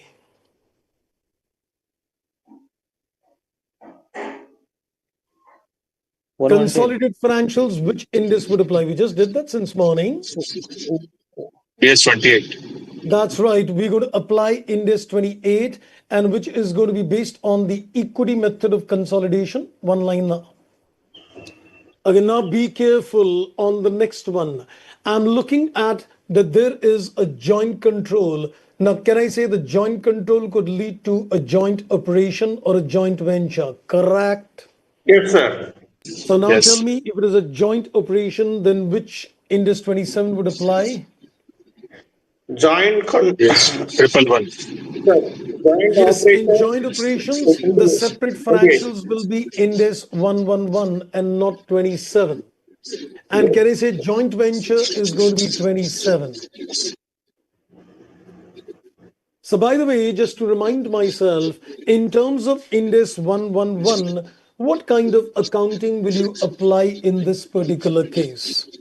Like 110 is full consolidation, 28 is one line consolidation, 27 is cost or fair value. What is about 111 for a JO? Sir, that is a percentage of shares. So can I say we are going to consider our own assets and liability and add the share in the assets and liabilities, correct? Yes, sir. Yes, sir. The asset they will they will share based on their sharing. Liability also they will share based on their sharing. Right. So income expense, everything will be done. So you'll take your income and expense and also consider the share. It's more or less called a proportionate consolidation, though we don't use that word now any longer. But more or less, you can say it's like a proportionate consolidation, more or less. Okay. Let's now come to the consolidated financials. What about the JO console, which India is? India is 28. No, no, no, no, not for a joint operation. It's going to be Indus 111 itself.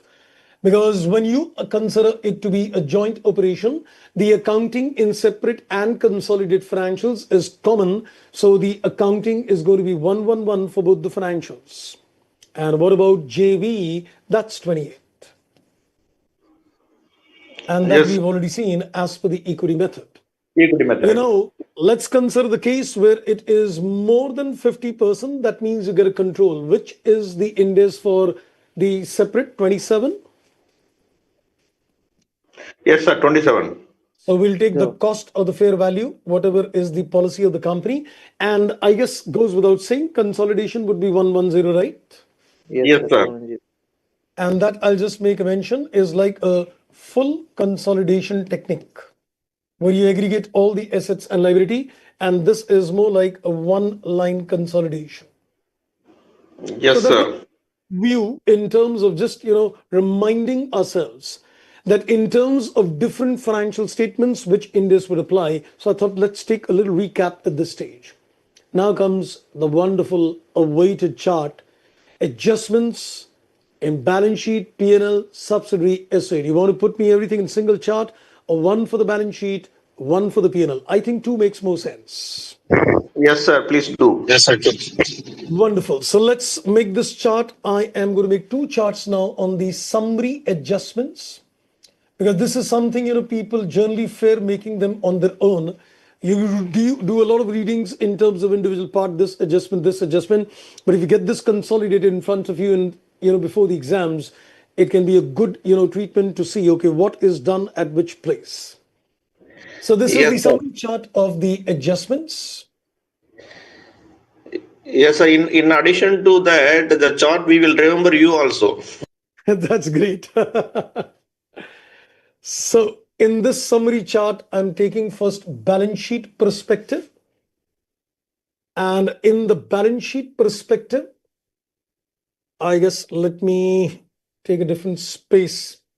Let's consider first of all one column for the adjustment numbers, particulars, and let's consider subsidiary and the associate. So one is I'm considering subsidiary, one is I'm considering associate, or maybe you can call it as joint ventures because treatment is same. So we're looking at the adjustments in the consolidated balance sheet in this case.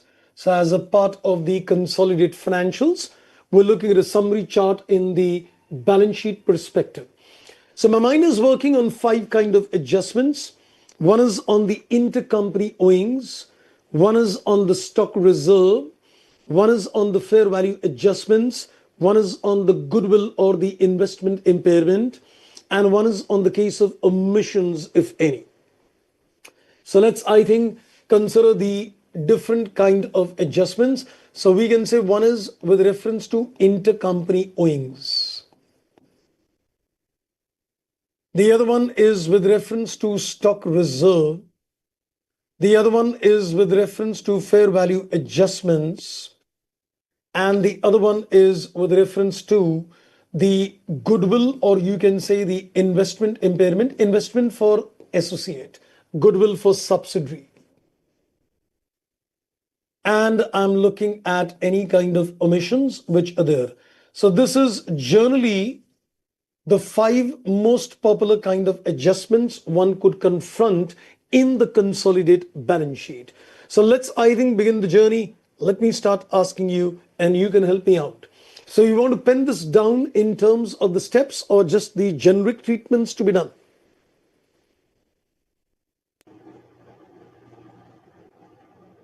You want me to give it stepwise, or you want me to give it, generic, that this is what is done at a different place? Stepwise, sir. Okay. So let's, I think, first talk about the intercompany owings. So where do you take the impact of the intercompany owings? Sir, we will eliminate in full, sir. Yes. So can I say in terms of the step number 7, when you prepare the consolidated balance sheet, Yes, can I say sir. you will eliminate this intercompany owings? Yes, sir. And the step That's the number only 7, the last step. Absolutely. What about the associate or the joint ventures? Associate, we will not do anything, sir. Yes, because in this case, we don't aggregate asset liability. So this is going to be simply ignored. Nothing will be done if it is a case of an associate or a JV. Okay, let me just draw a line as well to not to mix the inputs. Now let's talk about the stock reserve. Tell me, what are you going to do in terms of stock reserve in a subsidiary? You need to distinguish between downstream and upstream. Yes, sir. So in terms of downstream, which step number are you going to take the impacts? Impact on the step number 6 And and step number 7. that's right. In step number 6, when you take the consolidated balance sheet, other equity, you need to basically reduce the stock reserve. And in terms of the step number 7, you need to basically, in the consolidated balance sheet, you need to make a reduction from the stock. Yes, sir. Absolutely makes sense. Okay, what about the upstream transaction in nature? Step number 2B and step number 7. 2A. 2A, 2A. Yes, so we're going to take the impact in terms of step number 2A. Can I say this is in the analysis? Yes, sir. Analysis for the other equity of the So subsidiary. we reduce this from the pre-column or the post-column? Post column. That's right, we reduce it from the post-column and we do the same treatment what is done for downstream stock. Okay, now let's come to the associate down and up. That is interesting. Remember, associate, there is no reflection of stock of the associate. So if you're thinking that there is downstream, the stock is with the associate. That stock does not appear in the balance sheet. Yes, sir. So where are you going to consider? In this case, we're not taking steps. So which 2 items are you going to adjust? Let me help you. Can I say one is that I will reduce the other equity, correct? Yes, sir. We will reduce other So when equity. I am going to consider other equity, I'll reduce the element of stock reserve from the other equity, and because this is basically when you consider the share in the post-acquisition earnings, then you will reduce the stock reserve from the post-acquisition earning. And what is the double effect? Investments will get reduced by the stock reserve, right? Yes, sir. Investment will get reduced, right? Basically, what you need to do in the balance sheet, it's a one-line consolidation. So investment will get reduced by the stock reserve, and even the other equity gets reduced. But remember, this time it is with the share. Okay, what about the upstream transaction? Would the impact on the other equity remain the same? If it is upstream, remember the stock is with the investor. So where are you going to make the adjustments if it is upstream in nature? Will the other equity definitely get adjusted, right? Yes, sir. Yes. And what about the double effect? Where will be the second adjustments done? This time, do we need to make adjustments in investment or the stock? Because this is upstream, so the investor has got that stock. The asset sold the stock. So you need to make a reduction of the stock from the stock reserve from the stock itself.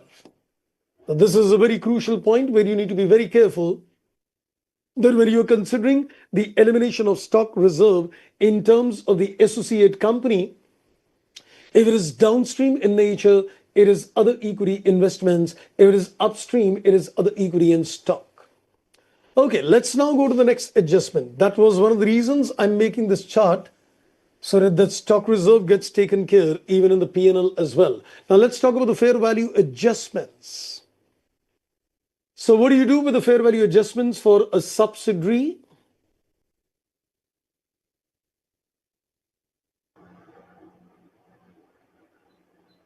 Fair value adjustments, very common adjustments we've seen so many times. Yes, sir. If the subsidiary already taken into OCI, then OCI. If it is a P&L, then P&L. No. I'm talking about the subsidiary. I think you're looking at the associate. Subsidiary with steps. Step number 2A. Yes, sir. 2A, sir. Yes, sir. That is in the pre-acquisition column with additional depreciation and post and... Yes, sir. Additional depreciation, we will put it in the post column. So step number 2A, you are going to consider in the pre-acquisition column the fair value change. Yes, sir. And you are going to consider the additional depreciation in the post-acquisition column. And what else needs to be done? This is single effect. Step number 7 as well. Step number 7, you're also going to make the changes to the PPE, right? Yes, sir. Make the changes in the PPP, add the fair value decrease, the fair value change, whatever, and the additional depreciation corresponding. What about the associate company? The assets don't appear in the balance sheet of the consolidation. So what is to be adjusted? The fair value or the additional depreciation only?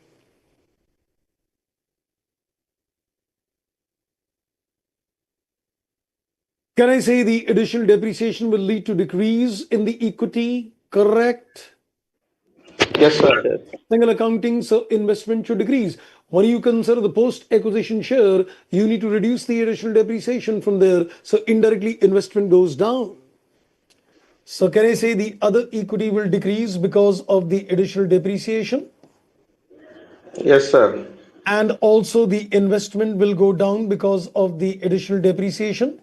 When you go to consider the post-acquisition share, you are going to reduce that additional depreciation. So indirectly, the post-acquisition share, when added to the investment, will be after reducing that. We did the question of the morning today. When we took the post-acquisition earnings, we reduced the additional depreciations and then took the rectified profits. So I think let me just put it out here. In this particular case, what do? You consider the share in rectified profits. You consider the share in rectified profits in this case when you add the investment dividend. Okay, let's look at the next one now, which is in terms of the goodwill, or you can say the investment impairment. So what do you do with the goodwill impairment in terms of the subsidiary company? Yeah, we will incorporate the separate line item in the balance sheet. You're mixing something. We are looking at goodwill impairment. I think you're talking about the goodwill presentation. Sorry, impairment. Okay, sir. Yes, I'm looking at the goodwill impairment in this particular case. So can I say in terms of the goodwill impairment, It depends upon whether the goodwill is full or partial. Yes, sir. FE and PSNA.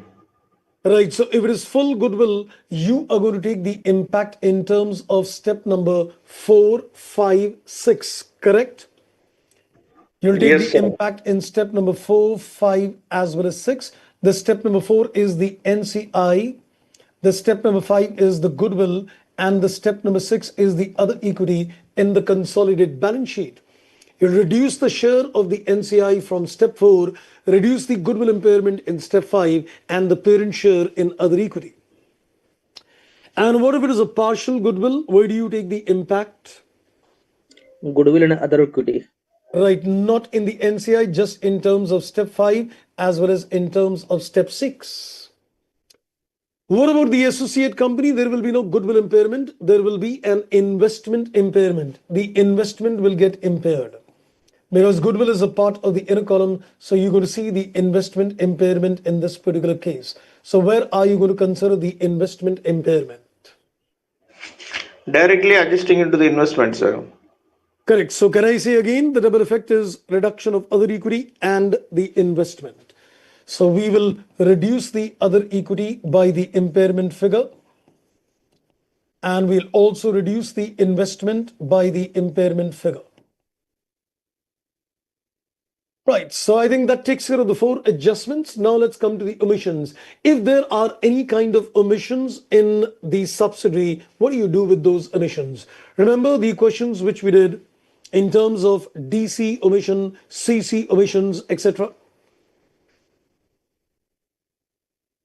I gave you the input also, the other day, Sunday, when I did a bigger question with you. And Yes, I sir. said, I am not doing that, but ideally that is what is to be done before the start of the question. You need to do something. Extract balance sheet. That's absolutely correct. You're going to take all that as a part of the extract balance sheet before you start the steps in this case. Associate company, of course, there may not be any kind of omissions, but if it is there, I think let's still put it as extract balance sheet. So if there's any kind of omissions, extract balance sheets would be the right place.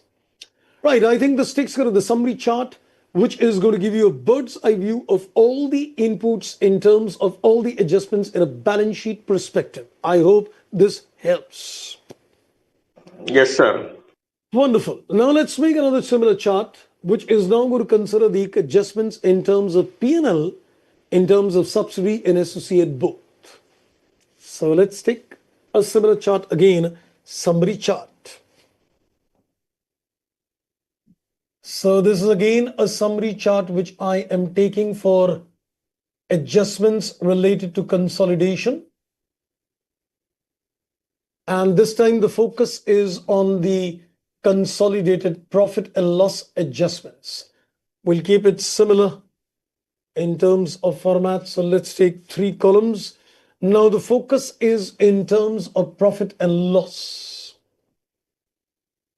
So adjustments will be similar, but the treatments will now vary because the focus is now on the consolidated P&L. So let's take the subsidiary as well as the case of associate and JV. The treatments is absolutely same. So let's take care of the adjustments. So again, I'm dividing this in terms of 5 adjustments. I think whether it is applicable or not, we'll see. But I think I'm taking those 5 adjustments as a part. You can even, make some interesting additions to the chart by adding the concept of deferred tax implications on the fair value adjustments, on the stock reserves. You can make this more interesting as per your likings. So let's consider first of all the concept of intercompany owings. Then let's consider the case of stock reserve. Then let's consider the case of fair value adjustments. Then let's consider the case of goodwill or investment impairment. So subsidy would be goodwill impairment. Investment will be impairment for the associate. And I guess omissions, of course, will not be there. So I think let's forget about omissions. Or we can just make a mention. We'll see that. So you may not see omissions as such, but they will be adjusted. Let's, I think, keep that as a part. So let's begin the journey in terms of intercompany owings to begin with.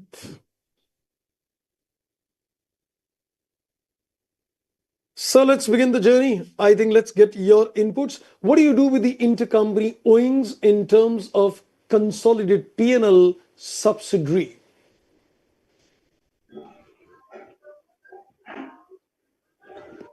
No impact, sir. That's right, absolutely.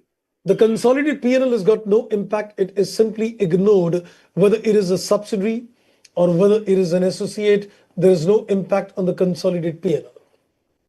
Now comes the stock reserve. Again, we need to consider the concept of downstream as well as upstream in nature. So let's get your inputs. How do you tackle in downstream?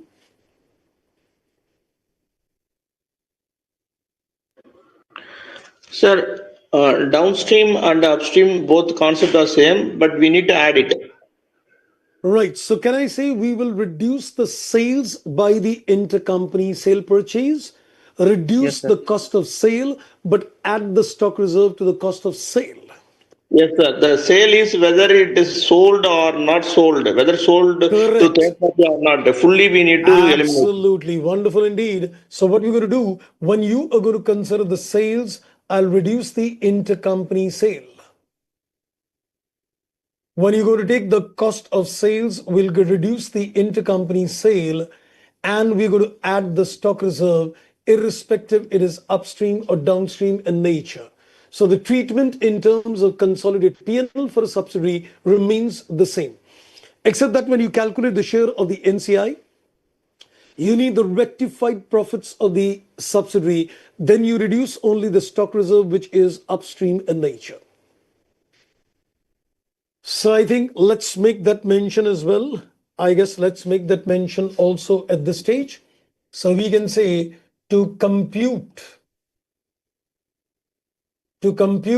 NCI share in profits. So we are going to consider the reported profits, can I say, minus the stock reserve, which is upstream in nature, not the downstream one. Okay, now let's talk about the associate company. What do you do in terms of associate up and down? That is interesting. I don't think so. I would have done this as also with you because I think you generally see lesser questions with an associate and a consolidated P&L. So I think let me explain that before you apply much of your mind. Just vouch me on my thoughts. Can I say if it is downstream in nature, then can I say in this particular case, it would be a part of the cost of sales of the investor. Am I right? If it is downstream in nature, then the sale is a part of the cost of sales of the investor. Is that correct? Yes, sir. So what I'm going to do, if it is downstream, I'm going to add the stock reserve to the cost of sales. And if it is upstream in nature, can I say in that case, it's a part of the associate profits. So when I take the share in the post-acquisition profits, I should reduce the stock reserve from the share in profits. Did you get my Yes, point? sir. Yes, sir. Right. So I think let's pen this down that if it is downstream and upstream in nature. So can I say if it is downstream in nature, what I'm going to do from the cost of sales, when I take the cost of sales, I'll add the stock reserve in that particular case. Because if it is downstream in nature, the investor made a sale to the associate company. So the investor's cost of sale is including the sales made to the associate company. So when I inflate the cost of sales, automatically the profit gets eliminated. And if it is upstream in nature, then when you consider the share in post-acquisition profits, when you consider the share in the post-acquisition profits, from this you should reduce the stock reserve as a one line now. Sir, in Okay. this case, you mean to say rectified profit? Yes, indirectly you can say it is the rectified profit. Absolutely. Okay, now let's come to the fair value adjustments. So what do you do with the fair value adjustments in terms of subsidiary?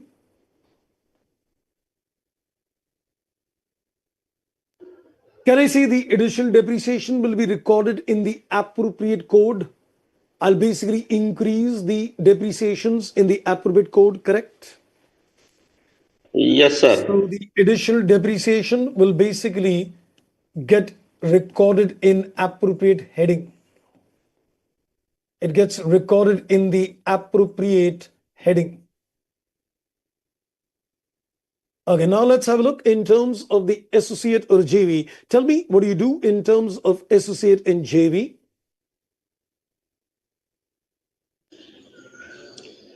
We will adjust into the post profit.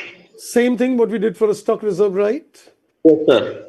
So when you take the share in post acquisition profits, can I say in the post acquisition profits, I'll reduce that additional depreciations as well, getting a rectified profits. And by the way, can I also say that in this particular case also, when you consider the share of the NCI, you are going to reduce the additional depreciation to get the rectified profits? Is that thought correct? Yes, sir. Right. So one is you take the stock reserve, which is upstream. The other is you take the additional depreciations as well. Okay, now let's come to the concept of goodwill or investment impairment. For the subsidiary, we're looking at the goodwill impairment. And for the associate, we're looking at the investment impairment. Let's talk of the subsidiary first of all.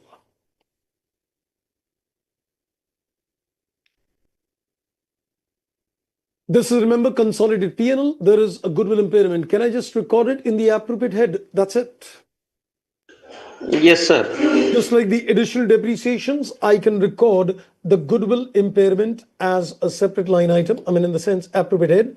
So as far as the goodwill is concerned, whatever is the impairment figure, that can be added to the appropriate heading itself. And will the same implications arise in this case as well? That when you go to consider the share in NCI profits, are you going to consider the goodwill impairment also? Would the same thoughts trigger in this case as well? Yes, I sir. think, let me remind you, I will take care of the goodwill impairment only if it is NCI fair value, full goodwill, correct? If NCI is at fair value, because if the NCI is supposed to be at PASNA, it's a partial goodwill, then the NCI will not bear the share of impairment. So this exercise will remain the same whether it is a full or a partial goodwill, but that exercise is going to be done only if the NCI is at a fair value. Okay, now let's talk about the investment impairments. What about the investment impairment? What will you do in this case? Associate.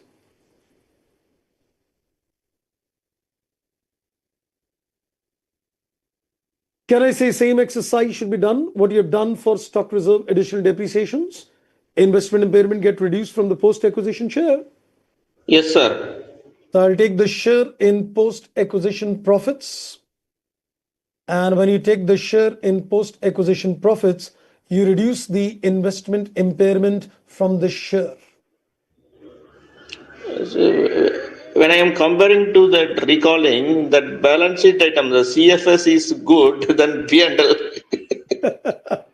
The reason I'll tell you, there are very lesser questions which you would have done in terms of consolidated P&L, including an associate company. So it's a little difficult to visualize in terms of what happens, because generally when we get questions in the exams in CA final, we do not get questions which are, both subsidiary associate put together. But sometimes when you're looking at certain questions at the international level of accounting, you see many questions are contained where there is a associate and subsidiary both, like we did yesterday. So there was a subsidiary associate put together. So we had to visualize in terms of what is done where. I did not intentionally do a question on the consolidated P&L, which contains subsidiary associate. That would have become again too huge. because then those kind of questions again are like a 25 marker, and we do not expect those kind of questions 25 marks weightage to come in CA final. So I restricted in my inputs only to the balance sheet perspective. But I had that in mind to create a chart for a better clarity of thoughts. Yes, sir. This is wonderful.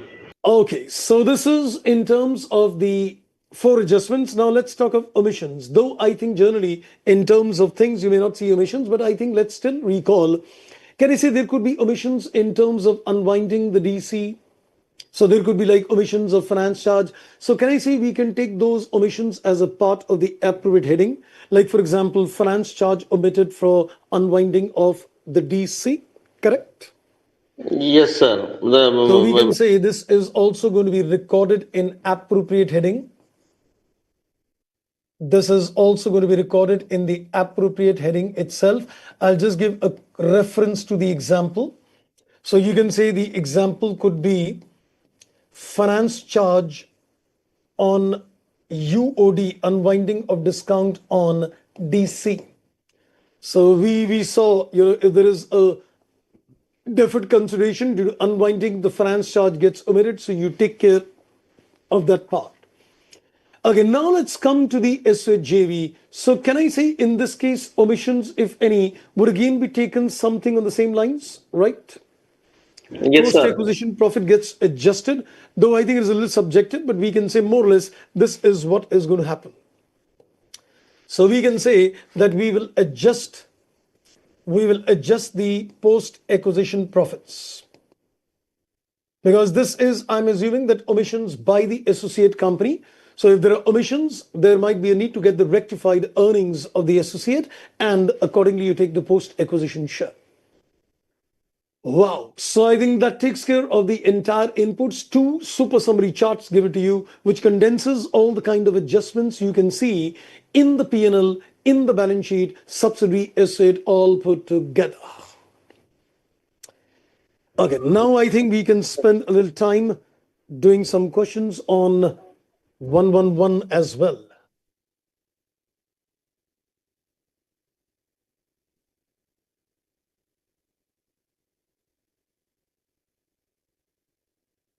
So let's, I think, have a look at a small little question which is on Ind AS 110. Sorry, Ind AS 111. There's a wonderful question in terms of RTP May 22. So I think let's have a look. I hope this is visible. So you want me to quickly first take a quick recap of the concept and then do the question, or directly jump to the question itself? Sir, you can do the quick recap and we can do the question, sir. Okay, so let's, I think, take a quick recap and then do this question. So at least, we are clear that all kinds of questions on consolidation, different standards get done. So let's, I think, first give you a quick recap on the inputs of Ind AS 111, joint arrangements.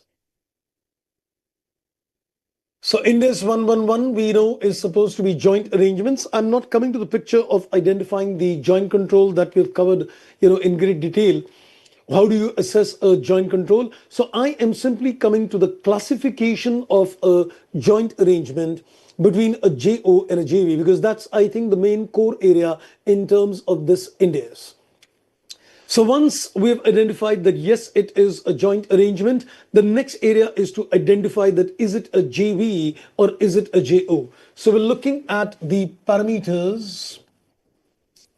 We're looking at the parameters to classify a joint arrangement. How do you identify the joint arrangement is a JV or is it a JO? So again, a quick three-step model in terms of identifying that. But before you apply a three-step model, you need to put a small little question to yourself. So the first question which you need to put across to yourself is that, is a separate vehicle created or not? Is a separate vehicle created or not?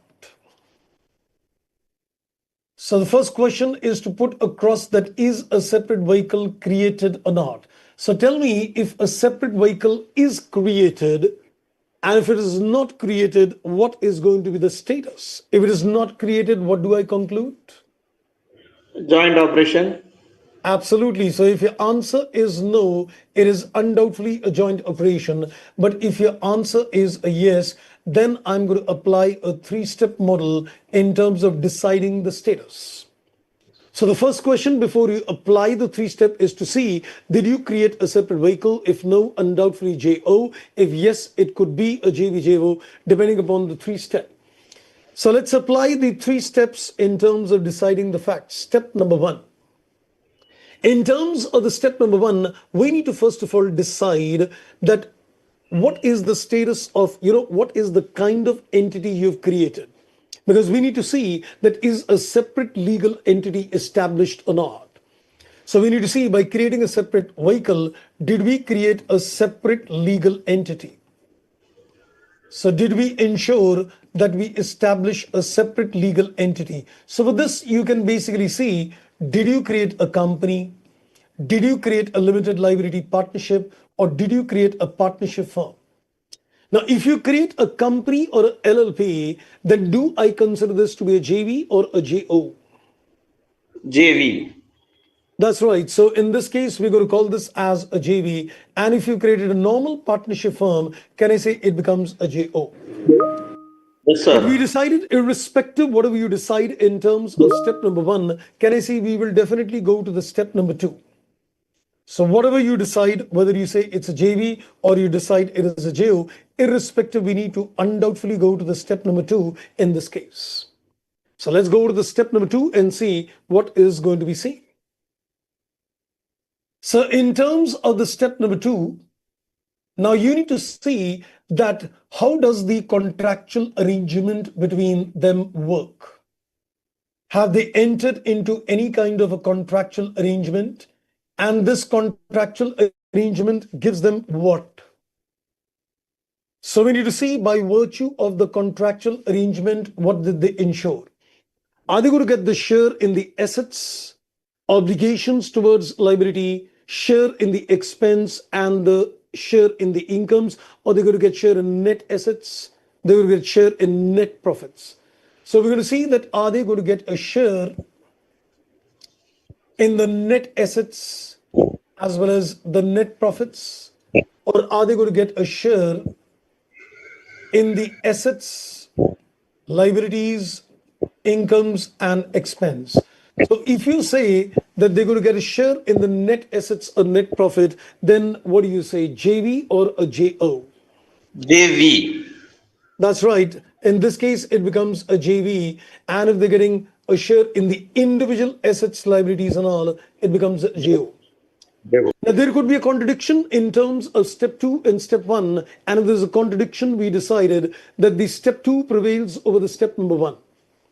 So in this particular case, we can just make a mention that step two overrides the step number one. So whatever you decide in step number one, that gets overridden by step number two. Then the question also comes, why are we doing the step number one? Because step number two may be silent. There may be no contractual arrangement. So which means the significance of step one will arise when there is no contractual arrangement or there are no other facts which indicates things otherwise. So I will simply decide on the face value itself that whether a LLP company or a normal firm is established, and we'll decide on the basis of normal parameters. But if there is a contractual arrangement, if there are any facts and circumstances indicating otherwise, then the role of step number one gets diluted. And then finally, we also need to go to the step number three. And in terms of the step number three, what do we need to do? We need to see the facts and circumstances. We need to evaluate the fact and circumstances in this particular case. That whether the facts and circumstances are indicating that it is a JO or it is a JV. So in this particular case, typically what you're going to find in terms of facts and circumstances is one main thing. If you've created that separate legal entity and almost there is negligible third-party sale. So if you find in this particular case that there is no third-party sale, that is one. And in this particular case, the sale is made only to the, you can say, parties. The sale is made to the parties to the arrangement at cost basis. So they are not creating any profit margin situation. So basically, you're going to see that if there is going to be no third party sale, that means no outsider sales being made. The sales is made to the parties themselves at a cost basis. If these conditions are met, then what do you say? JV or a JO?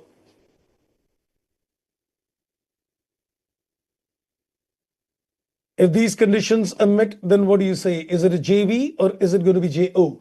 You are not able to make any third party sale. You're working on a cost to cost.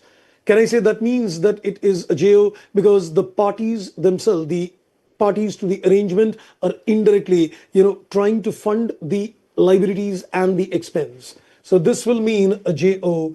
Otherwise, it's going to be a JV. So here again, I think it's worth making a mention again at this stage that step number 3 also overrides. Step number 3 also overrides, you can say, step number 2 or 1 as the case may be. Because if step number 2 is silent, you come from 1 to 3. So step 3 is the final, you can say, deciding authority on the basis of which you decide it's a JV or a JO. I hope this summarizes the position of classifying the arrangement as a JV, JO. Sir, on the step number 3, actually, could you please explain one more times because I could not understand. Okay. So let's, I think, consider this thing. Let's say there are two parties, A and B, who establish a separate legal entity. So in this particular case, this separate legal entity cannot make any third party sale.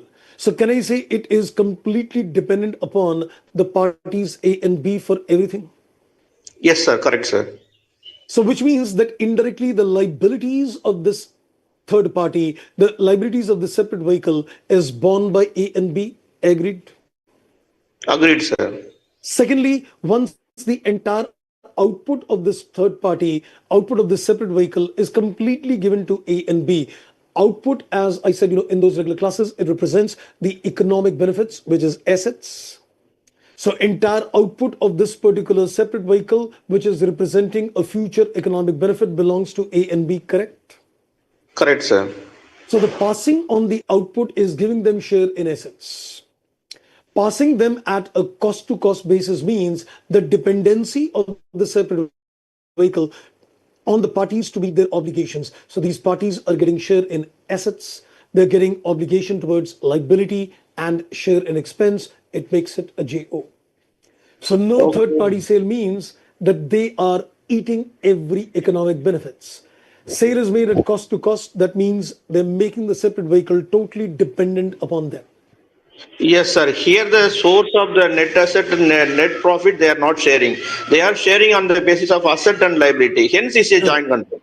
Yes, because when there is no third party sale, that means you're telling them that whatever is the output of that separate vehicle, which is indirectly the economic benefits of that separate vehicle, is indirectly the assets, goes to the party.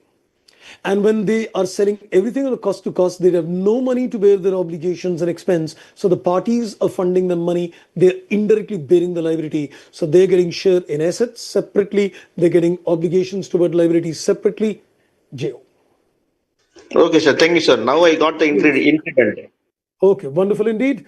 So now I think we can do a question on this May 22 RTP question. Let's have a read and analyze the inputs out here. It says identify the type of joint arrangements in each of the following scenarios. So we've got 6 different scenarios. Wow, that's quite a comprehensive question pertaining to the joint arrangements classification. It says X and Y manufacturing similar type of mobile phones form a joint arrangement to manufacture and sell mobile phones. Under the terms of the arrangement, both X and Y are to use their own assets to manufacture the mobile phones, and both are responsible for liabilities related to the respective manufacturer. The arrangement also lays down the distribution of the revenues from the sale of the mobile phones and the expenses incurred thereof.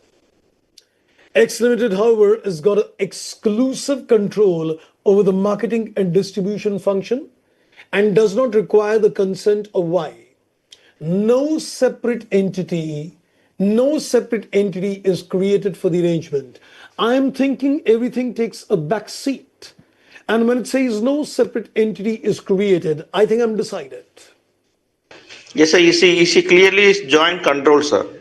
No, joint control is there, but we mean JO or JV. JO, not JV. Yes. Because if there is no separate entity, it's a clear-cut case of a joint operation. And I think in this case, other facts are also supporting it. But I think the main fact is that when they create an arrangement in which no separate entity is created, I think it goes undoubtedly to establish that it is supposed to be a joint operation.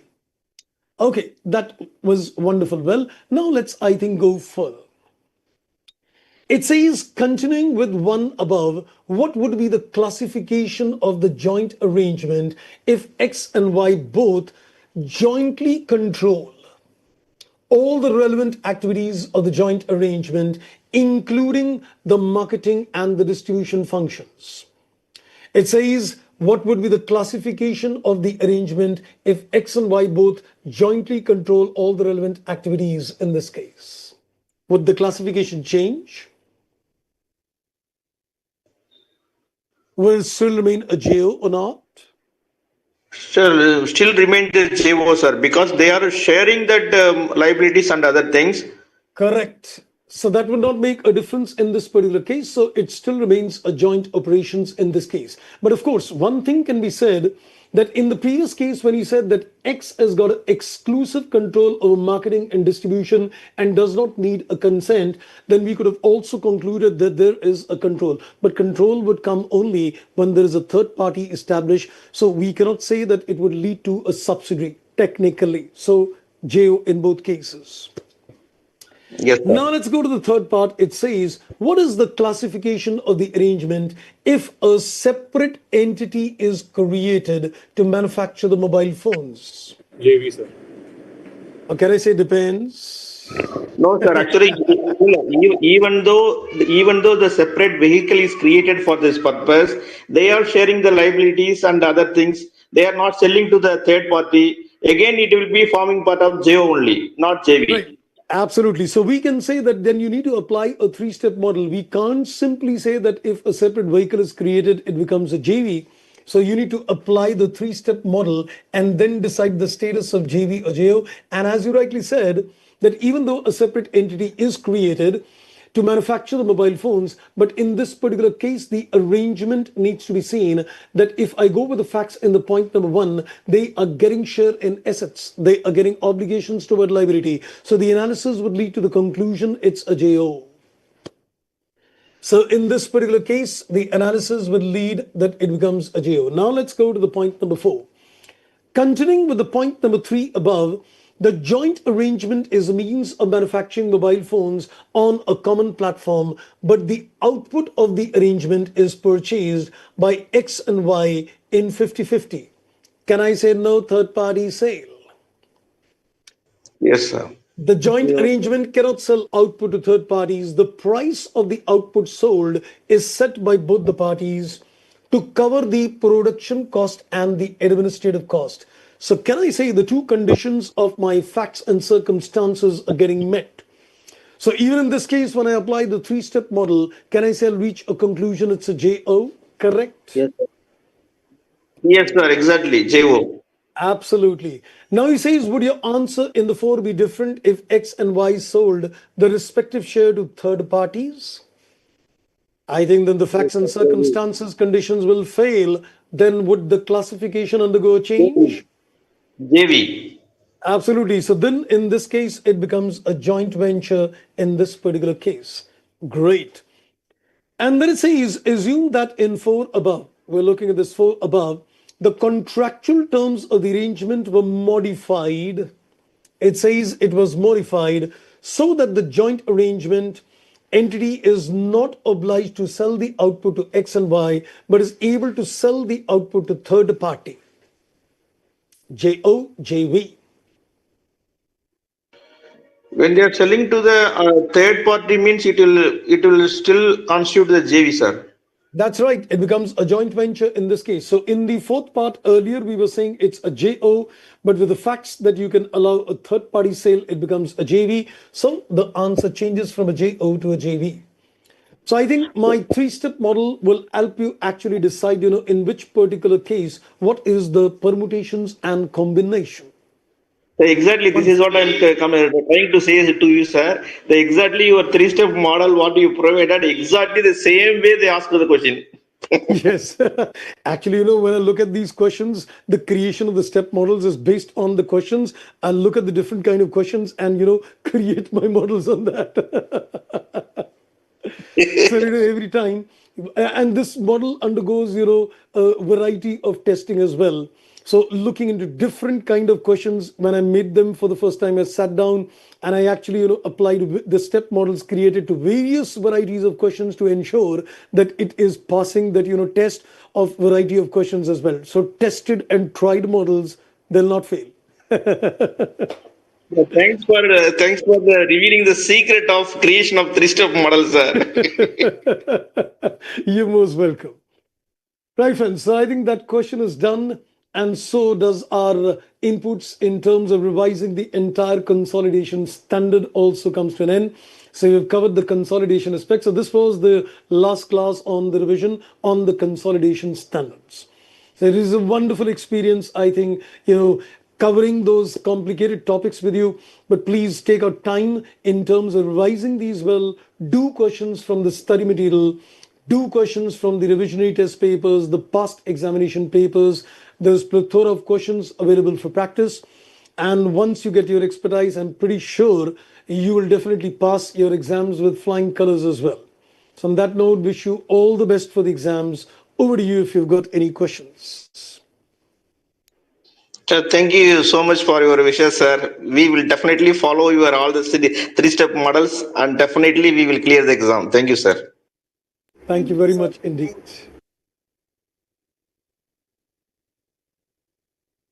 Right, friends. I think if there's no further question, then I think it's time we call it a day in that case. Right, friends. So thank you very much. Bye-bye and take care. All the best. So one question is there. Yeah.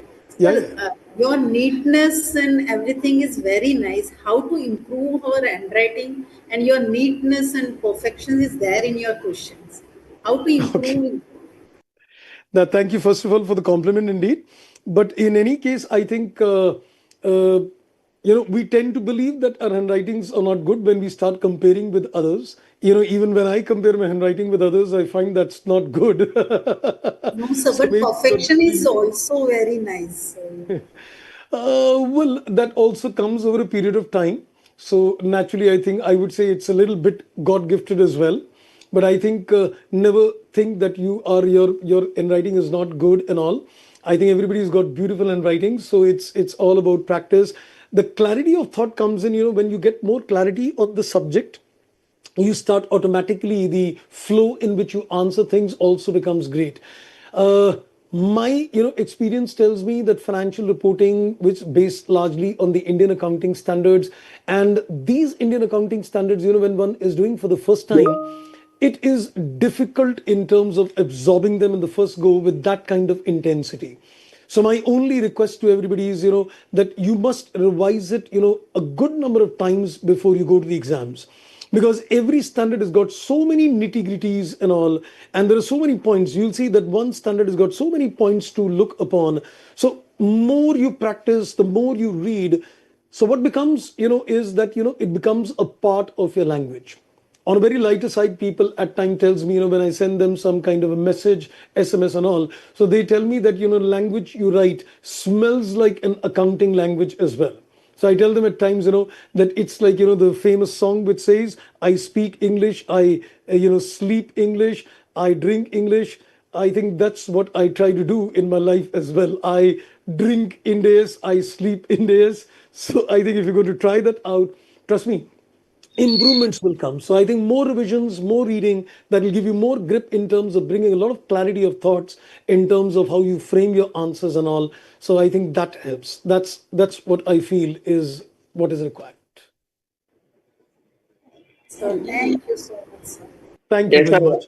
And one more thing, I myself observed, sir, whenever you are teaching so the writing and teaching style and in the clarity and the word which you are using, it is all perfect. It's wonderful.